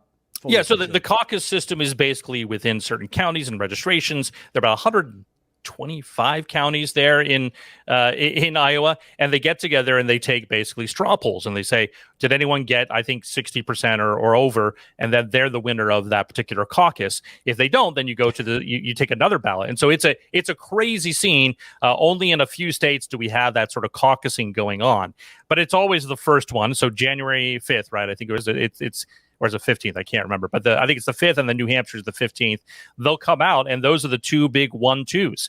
And that's when people really start to pay attention. When you go ask your uncle or your cousin or someone who's basically, they're just a regular person. They're really not like you and I. We're so weird, right, Viva? I mean, everyone listening here is weird. Just accept it. You're unique. You're a peculiar people, as the good book says, right? If people look at my Twitter feed, they would think I'm weird. They might think even worse than that. But Justin, I got to read you a few of these.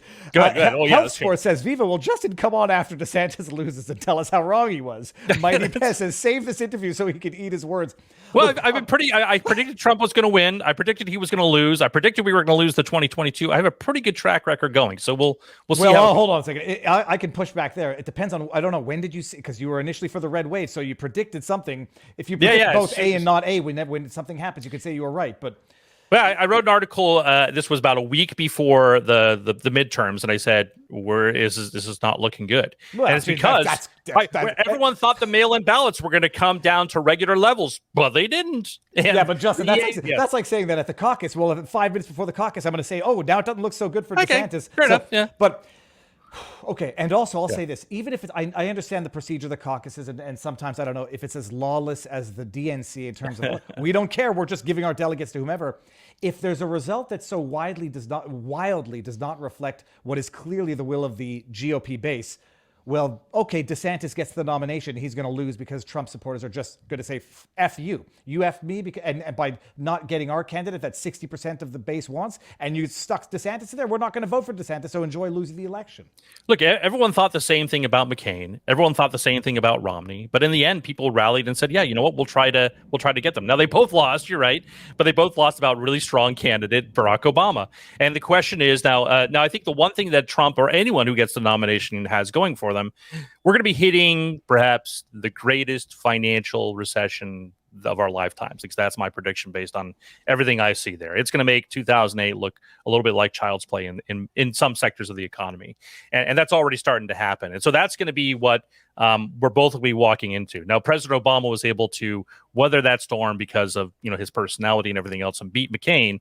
But again, when it came to people that were not very much liked, I mean, everyone loathes, and even I have my problems with my former boss, Mitt Romney. But in the end, 2012, people said this guy is actually probably the best guy for the job, even though he wasn't the best candidate. But I'm going to rally behind him, and most Republicans did.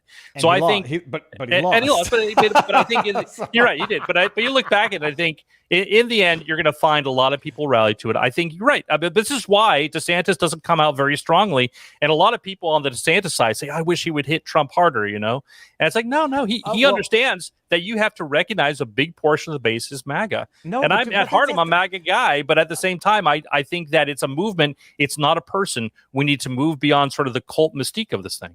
It's interesting. I'm going to fundamentally disagree with you. I don't think the problem is that people are saying hit Trump harder. I think people are saying defend Trump harder if you even wanted to have entertain the notion of being the candidate of choice.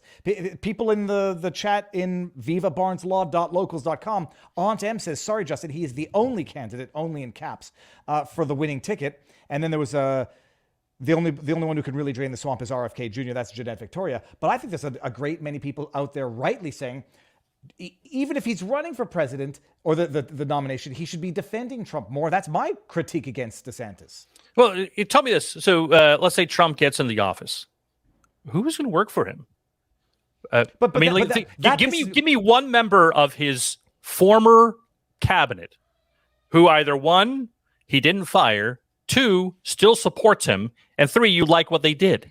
Well, I think you're being. Tell me one. Think off the top of your head. Let me Frei, Bolton, Munchin, Kelly, Amorosa. I will not impute Tillerson. I will not impute intentions to the missing fourth, or who won't because they're too scared that they're going to have their law licenses attacked, come after by the deep state as well. So I say what you're describing right now is, look, he's going to be ineffective because the tactic worked. So even if he wins, he loses. And so that's an argument for why you have to give up all of this crap and rally behind him, even if you don't want to. Because you're right. Who would want to work for Trump under a second term, knowing that their entire livelihood will be attacked until they're decimated? And that's why you look at, for Carrie Lake is the perfect example. Okay, Carrie Lake, super incredibly engaging, looks terrific, great candidate, isn't afraid to take on the media, and yet she has wasted the last 6 months complaining about her election, just like Stacey Abrams in Georgia, and just like Stacey Abrams, she will never hold office. She will never hold office. She is not going to win that Senate seat. And I'll be glad to come on and eat crow again on that. What are the odds? I'll bet on her. If the odds she is not going to win that. She's not going to win that state because people don't like a sore loser. And when this is politics and it gets tough and dirty. And yes, there were major problems, but at the same time, there's this great book that Hugh Hewitt wrote one time, which was, if it's not close, they can't cheat. Okay. And that's why we have to get a large majority of people pushing towards this. When you go out any single poll on the general national public, the people that are going to vote, and you ask them what they think about Donald Trump, his negatives are so very high, it's hard to make any case that he will win the election. Give me a poll that his favorables are above 50. Above 40. I do not have one offhand, but I think you might be wrong on that. But that's not what I was thinking about. I was thinking about the expression "if it's not close, you can't cheat," and I'm thinking about how everything that we're seeing right now is exactly how they would attempt to cheat when it's not close, because I don't think it's close at this point in time. And I unfortunately think what you are proposing or what you're espousing is giving in to the cheating that's happening right now. This indictment crap, this using the results of the indictment crap as the explanation, justification for why they should support another candidate right now, because who would want to subject themselves to more of that deep state attack? That's exactly how they cheat. When no. My support of DeSantis is based on he was one of the only, I can name it on one hand, the number of elected officials who would give us the time of day to tell him in March of 2020, in April of 2020, to say, this is the wrong course. You need to change it. He listened to us. He listened to the experts that I brought him. He hired some people from my team because he knew this was the right course. He spent the last 3 years making up for it and saying, we're going to turn this thing around. Trump has done nothing to lift a finger for what was the single greatest mistake in American policy history, the COVID policy, and that was under Trump. And forget about the lockdowns, the PPP loan fraud, right? The printing of mass amounts of money. One of the reasons we're in this financial predicament is because of stupid Mnuchin and Powell, who he put in at the Fed, decided to print a bunch of money and give you all free checks. I'll tell you right now, I'm not worried about mask mandates or lockdowns coming in. They're not going to do that. We won't let them do that. But when they start putting checks in your pocket again, because the systems are all there and because the financial downturn happens, you can bet they're going to win votes with that. And that's awful. And that all started under Trump. That massive $100 billion fraud that was managed by the Trump administration, the PPP loans, will go down in history as the most significant fraud and waste of money we've seen in a large time. And I think there needs to be people held accountable for that. Oh, first of all, I should just clarify. I don't think your support of DeSantis' instance here, and I don't even think it's ill-founded. I think, as far as it goes, if there were no Trump in this picture, for whatever the reason, let's just say he says, he'd be the guy, right? Vivek has grown on me rapidly in the last couple of months, but mostly because of what I consider to be DeSantis' missteps vis-a-vis Trump. But if Trump said, look, oh God, no, I was going to say if he cuts a deal and says, I won't run for office, just drop all the charges. If Trump were just not running again, I would be scared that DeSantis goes, because I'd be scared what happens to Florida if he gets elected. Vivek has been growing on me. The rest of them are swamp creatures of the highest order, Chris Christie in particular.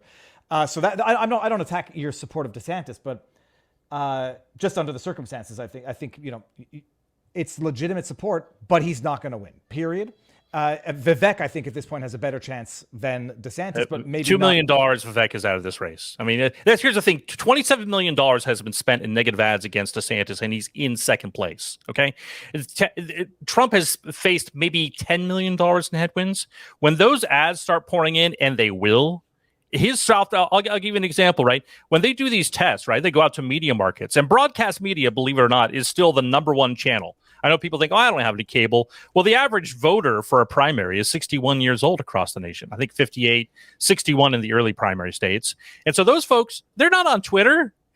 They don't see you. They're not watching these YouTube podcasts. They'll watch a couple podcasts, but mostly they have Fox News on all day, or they have other news items on. And so it's only when stuff comes up there, and that'll be the debates. And so this is really, I mean, the ball was just tipped up. We're still in the first inning. It's still so early. Justin, here, I just asked my chat. I need the rebuttal to that 27 million argument, because I hear it. I know it's a talking point, and I know it is a superficial talking point. I just don't necessarily know that I have numbers. But so these would be my follow-up questions. 27 million in negative ads. In negative ads against DeSantis, correct? Let me just ask. It is the top getter. I think the next one is Trump at 10. 27 million against DeSantis. Who's spending it? It's Trump's PAC. Trump spent about 10 million in the first 6 months, and then there was a couple other related, I think Dem-related PACs that spent against him as well. But most of it was spent by the Save America PAC and the 4 other PACs that Trump has. And here's the other example I'm a fundraising guy. Okay, that's my expertise. And so I look at FEC reports all day long. I'm looking at these. I'm trying to understand what are people spending on, where are they going, and everything else there. I will tell you from a fundraising perspective, and again, I fundraise for all these people, okay, including Trump. And the idea is, like, what's super frustrating is, here is Trump, and he's spending $40 million or more on his legal fees, okay? And I'm like, that could be a get out the vote program. But more importantly, from a fundraising opportunity perspective, if he formed a legal defense fund Now he can go, over, for example, for my channel over text messaging, when people opt out, and believe me, people opted out in droves this last time because people sent a lot of texts. And when that happens, when you have a new entity like a legal defense fund, you can now go to those people again. He had this huge opportunity to get fresh new ground, get fresh new donors, but instead he decided to spend his campaign funds for his lawyers and lawyers for Jason Miller. I mean, are you okay with that? I'm going to double check the number on that. I'm not coming to a conclusion on that because it's the first time I've heard Google it. It's right there. $40 million. They admitted it themselves. $40 million on Jason Miller's personal. $40 million on Trump's legal fees. I think Jason Miller's and maybe one or two other people. Okay, but no, how much for? I need to know the breakdown because they don't tell the breakdown, but you might be able to figure out looking at. I mean, it was like 27 different law firms. It was crazy.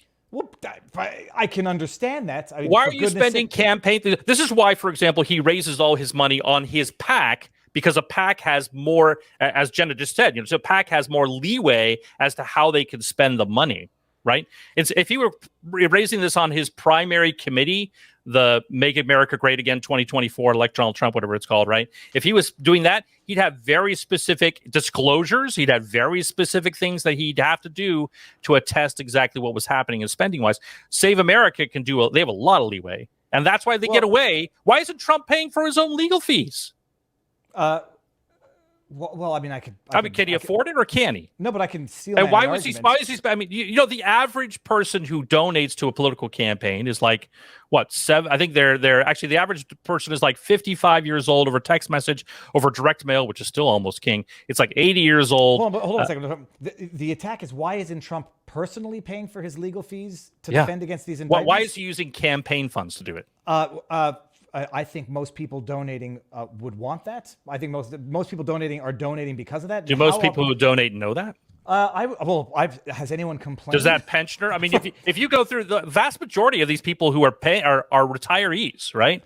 And so they're sending their pension checks to Trump, $50, $100 at a time, whatever, and then I would venture a guess if this would be something more like the build the wall type thing, where I don't know who's complaining, but it doesn't sound like the people who are donating that are complaining. But hold on, back it up one more thing, because you said 27 million negative ads, 10 million was Trump. Is that to say the more than half is coming from Democrats? No, $27 million just against DeSantis, 10 million against Trump. Yeah. But I said who was spending it against Trump?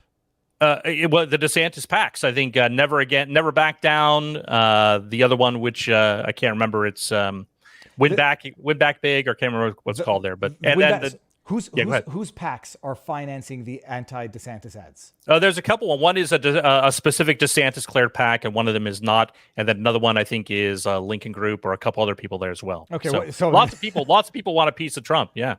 The Lincoln Group is running. I don't even know what they're spending. I think they spend money against DeSantis too for his. I'm just saying, like, for his illegal alien stuff.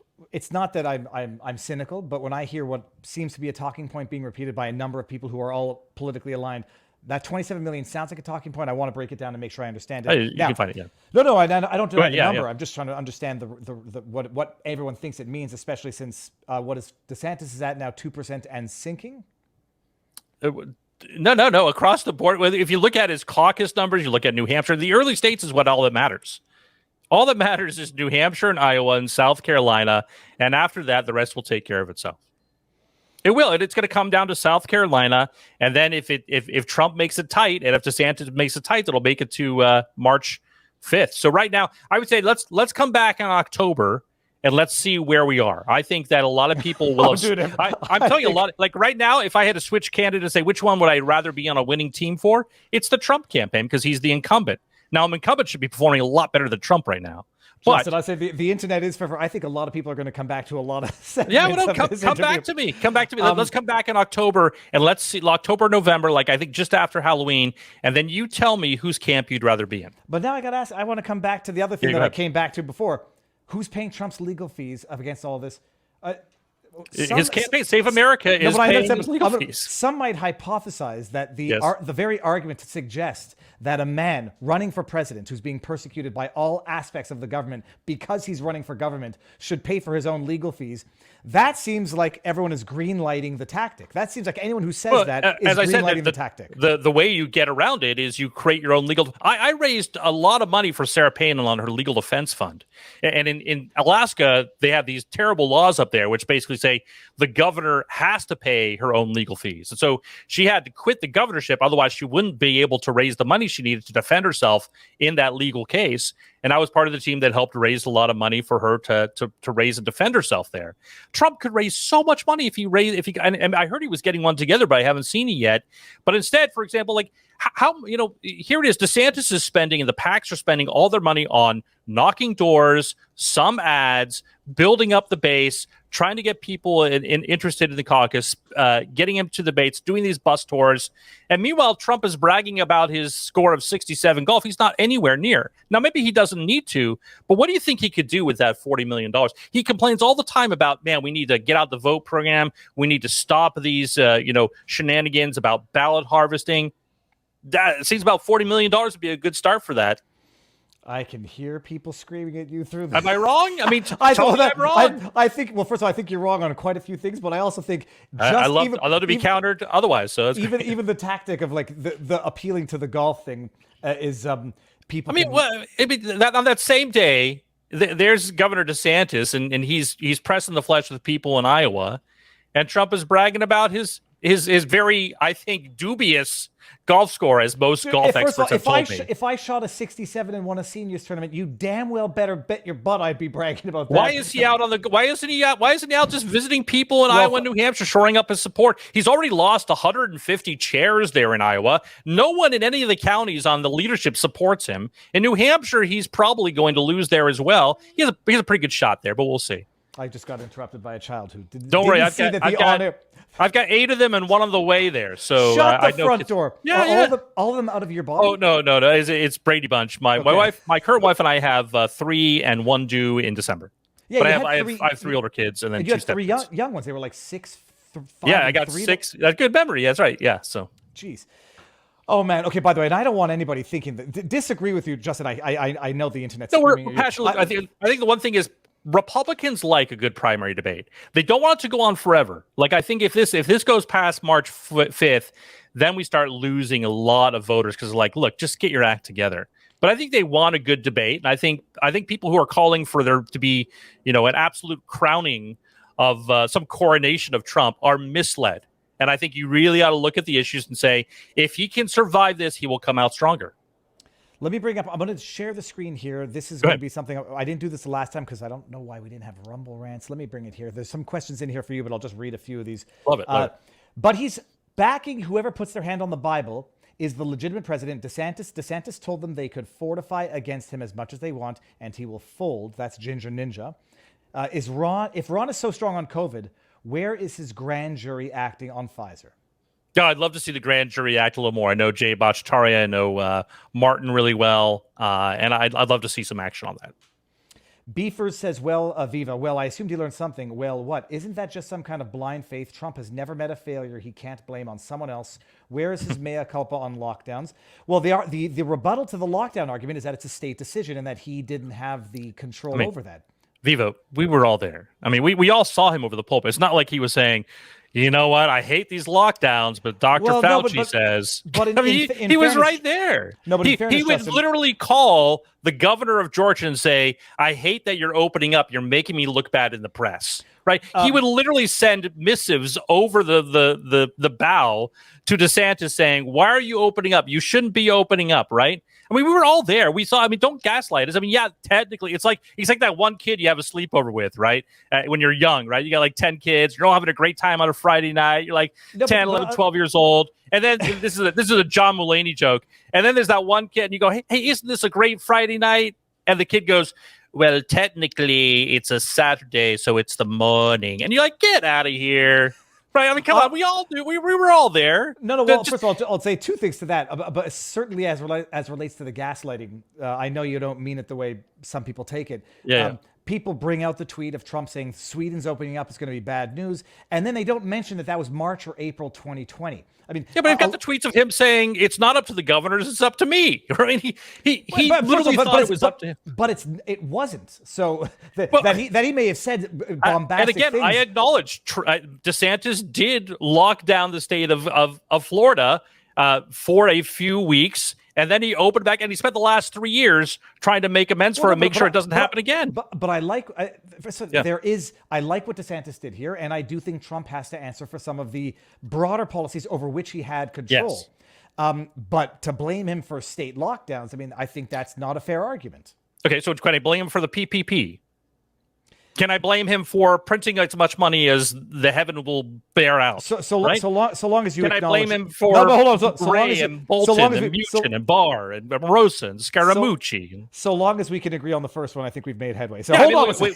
We both agree that Trump is at fault. We just differ on how much fault he has. I think he made mistakes, and I think that he has certain and he has to account for certain things. Then the question is going to be, even if he doesn't, what then? That's a separate question. Okay, hold on a second. During commercial breaks, Ron and Crispy were clearly working together. Christy is Ron's attack dog, Ginger Ninja. Justin, this is actually a theory that Patrick Bet-David has floated, and it makes a lot of sense. Christy is saying the shit that he knows that Ron... Christy is saying the stuff that DeSantis wants to say, but DeSantis can't say, so he's using Christy as an attack dog. I don't know. Christy comes up to him at the debate, and people take a snapshot and say, there, you see collusion. They take a snapshot of the Bushes who are at the inauguration of DeSantis. Say, there, you see, he's all in bed with Soros and everything else there. And meanwhile, they just ignore every little picture, every little praise that Trump has of whether it's the guy from WEF or all these, or the Trumps, for example, right? I mean, look, you can't make basically conspiracy theories out of pictures, although we do it all day long. Maybe I've done it too. I don't know. I'm going to read Beefer's comment up here. Ginger Ninja, don't be offended. I'll snap these and read them later. LOL, there's that limp-handed defense of Trump again. You better be careful, because that limp-handed thing got Trump in trouble. Oh, wait, it's just a state decision. Why didn't he fire Fauci and recommend against lockdowns? First of all, it's not a limp-handed defense. It's a state decision, period. Why didn't he fire Fauci? Why didn't he fire Fauci? I think a lot of us are rewriting the fights that he had with Fauci, the public fights that he had with Fauci. Why didn't he fire Fauci? And why didn't he remove him from the COVID-19 task force? Well, but okay, fine. And appoint whom? Like, it's appoint who else? Appoint Dr. Atlas. Here, I'll give you the scenario, because I was with Dr. Atlas, okay? And this actually goes towards Pence, but also the buck stops at Trump. He lost the election. Scott Atlas, his contract was up as a consultant into the COVID-19 task force. So he's literally on a plane home, Scott. And I'm looking on the TV, and out come Fauci and Birx, who haven't been seen at the White House for months. Pence is right next to him. And I texted Scott. I said, Scott, dude, are you there at this thing? And he said, no, I'm on a plane home to Stanford. I said, holy crap. They just brought out Fauci and Birx again. So the minute that Scott Atlas leaves, the White House trods Fauci and Birx out again. I mean, you want to know why Ohio was shut down with a Republican governor? It was because Pence and Trump allowed Birx to make her rainbow tour around the country and convince a lot of Republican governors that they were going to die unless they locked down. And so that came directly from their actions there. I'll hypothesize this, Justice, to answer the question as to why he didn't fire Fauci. He would have been he would have been impeached without a question. So he's too afraid of swamp, or what? Well, no, I'm sorry, that was a little low. But you have to understand, impeached without a doubt, accused of crimes against humanity. We've seen how it plays out now. So this is a question of tactics versus strategy. Do you fire Fauci and then get impeached, and then I think.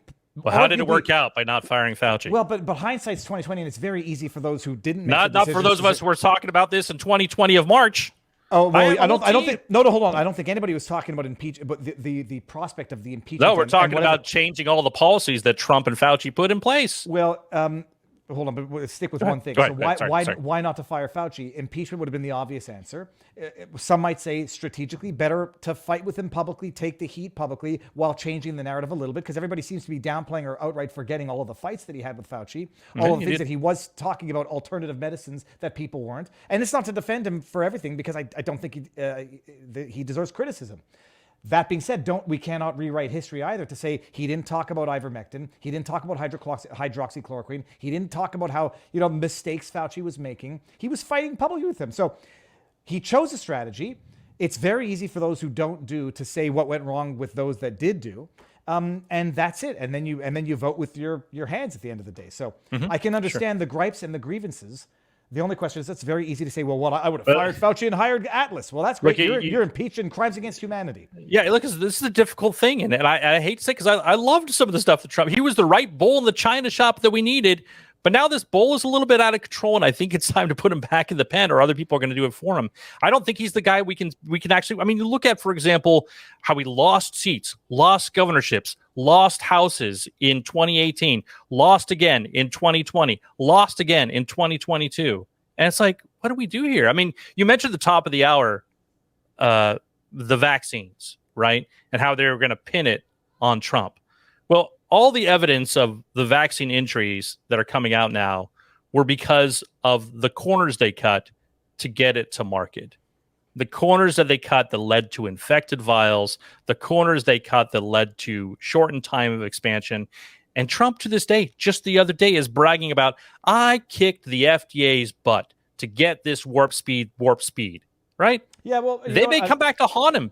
We know, sure. And again, he still to this day says he's the father of the vaccine. He's very proud of it. That I can't believe that most of MAGA does not believe that, and yet refuses to hold him accountable for that. He's the father of the vaccine. It seems like something should be done. Well, I definitely think I can't believe that he actually believes that the vaccine. Well, what he has made certain statements about, and I think he can't be seen as making a mistake, and that is a really poor leadership quality. It is indeed not a strength. I'm going to read the other. Some Beefer is that's having better. It's not a strength. You're right. Beefer is having a problem. Impeachment. It's impressive how much Viva bends over backwards to create a positive narrative for all of Trump's failures. I don't mind the criticism. I just think it's amazing how you're ignoring the actual legal realities and practical realities. And it's good, Beefers. You would have done things differently, and COVID would have been over by now. I mean, it's amazing. Okay. Justin. Good stuff. Do we want to do you want to come and take some shit over in locals for 5 minutes? I was going to go. What's that? We're locally. I got to go get my kid at school here in a little bit. Go. So what we'll do is we'll end this. Have me back anytime. I love this discussion, and you've done an ample job defending. Bring me some good food for thought too. So I know what I have to look into, because the caucus rules. Not the caucus rules. Sorry, the primary rules. I'm vaguely familiar with. Definitely not an expert. The 27 million. It's a talking point. I know it is. I just have to find a way to debunk it. Rob Pyers on Twitter. Go. He's the FEC guru guy. Rob. What was the other thing that I said I had to look into? Oh, it doesn't matter. I'll go back and rewatch this. Okay. But you didn't convince me. But I do now understand what you think, and I think your support for DeSantis is justified. I just think at this point in time, the fact that DeSantis is not supporting Trump, he doesn't understand that he's allowing the rabid creature to grow in strength, and they're going to come for him. And if they don't come for him, many people are going to suggest it's because he's playing ball and would not have been the bull in the China shop that Trump is. So that's my bottom line. Thanks, Viva. It was great to be with you. I love your audience. They're very engaging. And I'll catch you online. Absolutely. Feel free to have me back anytime. All right, man? Absolutely. But where can people find you? Oh, they can find me. Sure. They can find me. Send me the links. On Twitter, Justin_Hart. You'll find all the links there in my bio. All right, Justin, thank you very much. All right, thanks, you guys. Don't read the chat if you're sensitive. I love engaging. We'll try that. Okay, we'll talk to you guys. Awesome. Later. Have a good one. Bye. All right, people, that was fun. Let me get back here and I'll read some of the chats that were not directly related to Justin. Someone's going to have to remind me of one of the points that I said I need to look into, because I think something sounds wrong about that, but I'll get into that in a bit. Okay, I know Ginger Ninja I skipped over. Beefers, I've gotten to all of yours. Ginger Ninja, what I hear, don't question elections. Oh, I wanted to push. Oh, whatever. He'll read the chat and he'll say, yeah, I think Carrie Lake is not wrong for complaining about the elections. She's damn right. And Stacey Abrams would also be damn right if she were damn right, which she's not. And because she's damn wrong, saying it was stolen when you're a loser is far different than saying it was stolen when it was stolen. We saw the evidence in Arizona. Carrie's not complaining. She's stating a fact. DeSantis wants everyone to cave. Okay, sorry, that's Ginger Ninja. During the commercial breaks, we got that. Ginger Ninja. So just like the corrupt DOJ, he wants Trump to be financially drained and not be able to campaign. No, we donated to support Trump. That's what I wanted to look at. Thank you, Ginger Ninja. The terms of the donations to the Trump campaign. I have no doubt, I might be wrong, I hope I'm not, it's explicitly stated that this is going to potentially go for legal fees. I mean, it's inconceivable that they would be doing anything that wasn't compliant because for reasons we all know. All right, we got Kimmy Hunt. Not into an... Okay, no, sorry, this one I decided not to bring up when Justin was live with us. Not into an arrogant paid Desantis consultant to Trump bash while he lines his pockets for a few more weeks today. Click. All right, I don't think he's ill intent. I think Justin is sincere. And I think he's sincere in his beliefs. I think he's strategically wrong in his tactics. Beefers, we got that. And touch the riot. We'll never make the mistake again. Hart is a swamp animal engaging in the usual dirty politics because he's stumping for DeSantis, and he actually thinks Haley, a war pig, is a viable option. What? I'm over 60 and cut cable years ago. I'm not going to attack Justin for his beliefs. I think he's sincere. And I think he's sincere. Nobody should work for free. He's working for the campaign that he thinks is strategically, ideologically proper to work for. It's good. That's his decision. Southie 31, Trump also said we need to open up by Easter 2020, but like you rhinos, Southie, but like you rhinos, you go along with the Dems and start pushing lockdowns just like you blocked Trump with Ryan and the rest of his first 2 years. Shellwall says Viva mentioned the contract that Pfizer did not uphold. Too late. All right. What we're going to do now, because we have to, we're going to do the locals exclusive afterwards, even though I think there's kids who are unattended in the other room. Rumble, thank you very much. I know a number of you did not want to watch that, or at least 12 people, maybe 20 on Twitter said, not interested. First of all, if only from entertainment value, listen to people that you don't agree with. I don't hold the same sentiments against Justin and Jenna that I do against other people who I will not name, but who I think are not of good faith. The question is, even engaging in, I'll engage in discussion with people who I think are of good faith, and Justin and Jenna I think are, even if I think Jenna might have some blind spots in terms of, like I say, like some of the tweets rubbing people the wrong way, but it's politics, and it's, you're not drafting tweets to stroke egos or to be sensitive. It's Twitter, and it's an ugly place. The people of bad faith I might have a discussion with as well, but I would have a different type of discussion. Everybody, with that said, let me give you the link to Locals. If you're so inclined to come on over to Locals. Booyah.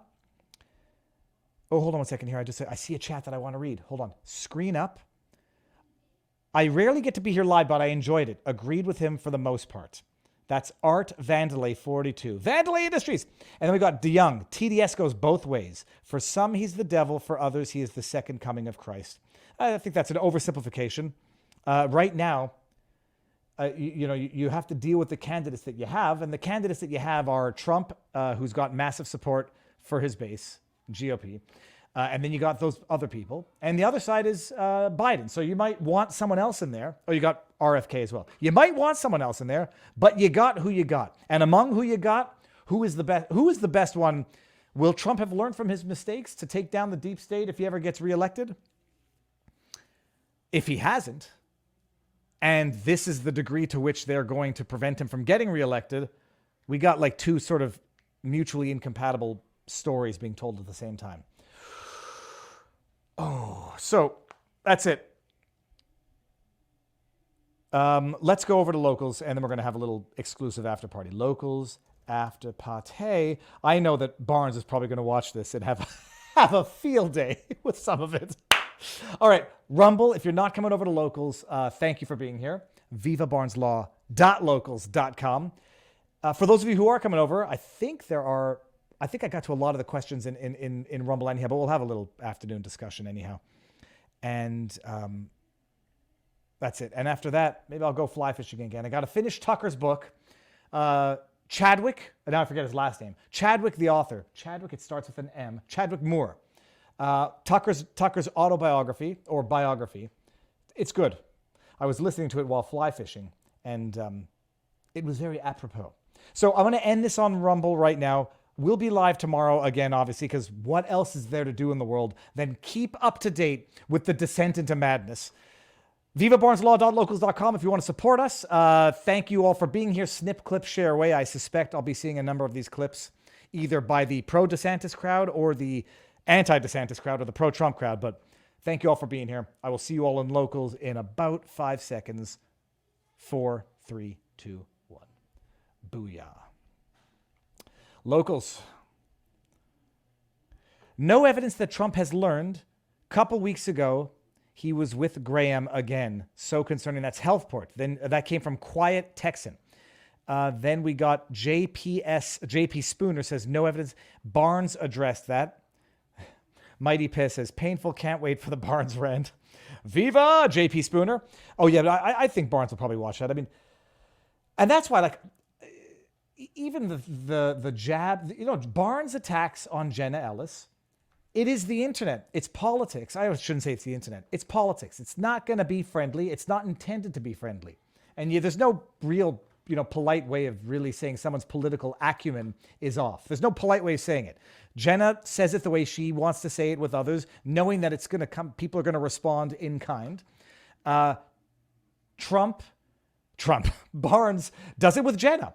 And I don't think Jenna is going to sit there crying that Trump is mean with her. Some people might. So that's it. Mighty Piss says he gaslight and strawmanned. There were some tactics there. There was the shock and awe in terms of like, we made one, we addressed one point. We debunked one point. It's nice.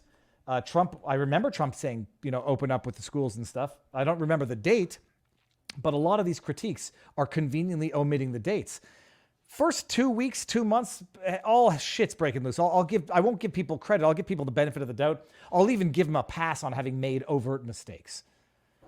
But the one that Trump does have to answer for is, as it becomes I know you've read my question on Twitter. As it becomes increasingly clear that the jab is causing serious, undeniable problems, does he not have any accountability to take for the fact that it's the product of Operation Warp Speed, which did away with red tape, which some might say cut corners where corners cannot be cut. When it comes to science, it can't be rushed, and it sure as hell can't work at the speed of science because that makes no bloody sense. All right, let me scroll down here and say, Mr. Mike, $1 tip says, hey man, thank you for putting yourself in the line of fire.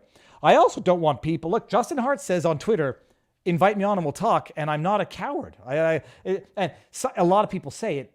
Some of them are cripets. I'm not going to go through credentials, but some of them are, I don't know who they are. And I'm not doing due diligences for every invitation to debate me, bro. But I'm certainly not going to avoid it. And Justin, I've had him on. I think he's sincere and I think he's smart. And I think I now know where I vehemently disagree with him. And I think I know where he's, what's the word? Employing some sophistry techniques for politics. And I don't have a problem with Jenna. I think she's definitely been nastier. But I'm not exactly a saint on Twitter myself, but I wouldn't complain when people, I wouldn't complain when people hold a grudge for some of the tweets that I've made about them, but they are bona fide assholes, and I've made sure that they're assholes before I treat them like assholes. So it was fun. Dude, it was awesome, JP Spooner. Mighty Pick, contract Viva, they did not abide by the Vax contract. No, there's no question about that. I was going to say no Shiat Sherlock, but we're all aligned on that. Talek says, in today's world, more people need to talk, not less. What's the expression? The Lord gave us one mouth and two eyes so that we talk half as much as we listen. Trump does not, let me hear this. I like this. Trump does not need to address the jab. OWS jab was meant as an experiment for older at risk. OWS, what does OWS stand for? I'm sorry, I have to Google that. OWS was supposed, Operation Warp Speed, okay, was supposed to include therapeutics, other measures. As soon as Biden was elected, Fauci was let loose and jab only became the only option. Bot 5.2, that's a very, very fair argument. But then even Trump has to express that more eloquently. I'm still not convinced. When I was on, did you guys hear that? I don't know what's going on out there. When Drew comes in, Dr. Drew, I would never say anything about Dr. Drew that I would not say to Dr. Drew. And I was on his show and he says, he still did not see any adverse effects from any people that he recommended the jab to. He thinks it's still the thing to recommend to old people. I might disagree with him, but who the hell am I to disagree with the, what's the word I'm looking for?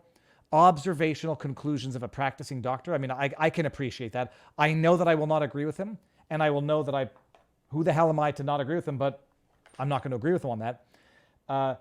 But that's his position. I still think for those at risk, it was worthwhile and necessary. Let Trump say that in those words. Yeah, it was never intended to be one size fits all for fucking 12-year-old kids. I'm sorry to swear. So let him say that more eloquently. Let him say Operation Warp Speed was intended. It was supposed to be an emergency thing for those who are at risk with the proper therapeutics being acknowledged.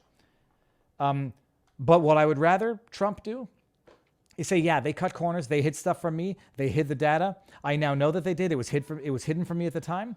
And they will be held to account under a Trump administration where an RFK is going to be appointed as the vaccine retribution czar. Gza. JAsh62, $1. Viva Trump can't respond on the vaccine. They will just indict him for it. Trump hates vaccines because his son has autism. Which son? I don't want to be ignorant, and I don't want to even make it look like I'm making a joke. Which one of Trump's sons has autism? I'm just going to Google that right now. Trump son autism? TMZ, when is this from? Melania Trump threatens suit over false Barron autism video. Well, hold on one second. But does he have... Barron Trump sparks rumors he could be autistic. That's February 2020. Barron Trump has been sparking rumors that he could fall on the autism spectrum. A journalist claimed that the 13-year-old has been showing similar behavior to those who've been diagnosed clinically with the condition. And that comes from Econotimes 2020. I'll look into that. I hadn't heard that. But then again... I hadn't heard that Obama allegedly smoked crack and had sex with another dude. Not that there's anything wrong with the... I know some of you have a religious view on the homosexuality. I don't share that view, and I respect it. There is something wrong with smoking crack. I don't think there's something wrong with homosexual relationships. But I didn't know that. Hold on. But we can share this. I was going to start with this, but I was like, maybe we'll start with something else. I had never heard this. I got to finish the Adam Carolla interview, but... everybody I knew, the world I lived in Northwest D.C., like everyone works either directly for the government or is a parasite on government effectively, including people I love and know really well. And the media is too, by the way. I mean, the media is reporting on government, but it's also dependent on government. In 2008, it became really clear that Barack Obama had been having sex with men and smoking crack. And a guy came forward, Larry Sinclair, and said, I'll sign an affidavit. And he did. I'll take a lie detector. And he did. I smoked crack with Barack Obama and had sex with him. Well, that was obviously true. Nobody reported it. At the same time? Not because they were... That's got to be one hell of an experience. I've got to get an interview with Tucker Carlson. Anyhow, Tucker's dropping the bombs in recent interviews. I mean, it's wild. Admittedly, I was not that involved in 2008. When did Obama first get elected? 28. I wasn't that involved, but I wasn't, and I was still, not reliant on, but certainly not aware of alternative media and was not buying the shit that they were selling, but I certainly didn't know where else to shop. Did I show you this megalodon tooth? I got a megalodon. I got a small one. Oh my goodness. Okay. So people are saying, Bot22 says, I agree Trump should explain OWS was supposed to be multi-pronged. Bot522, I'm going to double check the information that you've provided in that explanation of what OWS was supposed to be. And then I'm going to start using that as a rebuttal point to a lot of talking points that I hear people saying. Trump said war with Russia is what they will do versus COVID lockdowns. This is from Mighty Pay. And I would have said ordinarily, no, they're not going to risk hundreds of thousands of people dying for politics. And then, I remember what they did in 2020. All right. Anne Lynn says, let's not forget when Trump talked about therapeutics like HCQ, he was mocked incessantly and no one, not Pence, not Birx, not Fauci, said he might be correct. They left him to be painted as a village idiot and created the drink bleach bullshit. Absolutely, Anne Lynn. I think a lot of people are forgetting a lot of the fights that Trump It's a good thing. I mean, I remember making videos on it. So my entire YouTube channel and Twitter feed is a diary, a real-time diary of what the hell was going on in the world. Obama hit the head on the chef, then the hit. Astral Doge. It's a joke, people. It's a joke for anybody reading this. It's just a joke, an internet joke. Obama hit the chef, then the hit job came afterwards. They called in the wolf. I have heard crazier conspiracy theories. Wasn't there a never-ending war in 1984, says Talix. Yep, the war was not to be won. It was meant to be perpetual. Okay, so, Fizzy Boobly. Oh, someone was watching You Don't Mess with the Zohan, Fizzy Boobly. This is why Trump should have told them to fuck off and lead like a man. Fuck opinions. No, I mean, it's a nice thing, and I'm not defending not doing the right thing. You have to do the thing that's strategically defensible. Like, the line from Colors, Robert Duvall and Sean Penn. You know, the Papa Bull and the Baby Bull are sitting there and they're looking at all the cows in the valley, and then the Baby Bull says, let's run down there and bone one of the cows. Sorry to be crass. And the Papa Bull says, no, son, let's walk down and bone all of them. It's about procreation. Let's run down and make baby cows with one of them. And the Papa says, no, let's walk down and make baby cows with all of them. And the idea is like, okay, you're doing this strategically tactical thing, not just cutting off your nose to spite your face. Yep, fuck them all, fuck them, they're fired, you're fired. And then Trump's impeached and charged with crimes against humanity for killing children. Whether or not the tactic that he chose worked better than what could have been, between firing all of them and doing what he did, what could have been strategically plausible alternatives? That's just a question of, however, playing Sunday morning quarterback, or Monday morning quarterback. But one thing's for sure, he made some big mistakes. Fauci has been there since the 80s and created. I mean, everybody, I presume, watching in locals has read. Astral Doge Plays says, Obama chef comment, 100% joke. Yeah, Fauci being in the first place, everybody's read The Real Anthony Fauci. He's a swamp creature. And a lot of the people in Trump's administration were swamp creatures. Whether or not it's arrogance, incompetence, whether or not he thought he could win them over, whether or not he was just, he thought they would play ball. I guarantee he doesn't think now what he thought then, whatever that was. Oh, okay, so that's it. Now what I'm going to do now, it's 3:15. Everybody, thank you all for being here. Tomorrow, what day is it tomorrow? Tomorrow is, let me just check ow, gosh darn it, that hurt. The atomic clock in the backdrop right here. It's 15:13 on the 30th day of August. Is it actually August 30th? So I don't know if I have a guest for tomorrow, but I'm going to go out and either try to find one or we're just going to cover the absolute insanity that's going on in the news. Thank you all for being here. Oh, Ginger Ninja said he pushed everyone away. He should have fired more people. Held at the same time. True. Everyone he fired or they quit. Anyhow. Is there a sidebar tonight, Ann Lynn? No, there isn't. Barnes has in addition, I think in addition to a couple of media, he's got, he works freaking hard. So he had a big week. Let's say that it was a double sidebar. We had a 2-for-1 sidebar during the day. But I know I've been in touch with so many people privately. We're going to have a good guest, and if not, we'll just go through the crazy news. So everybody, go and enjoy the day. Thank you all for being here. It was a learning experience. And that's it. I got a dog here. Hold on. We'll end with this. I'm going to do the risky thing, people.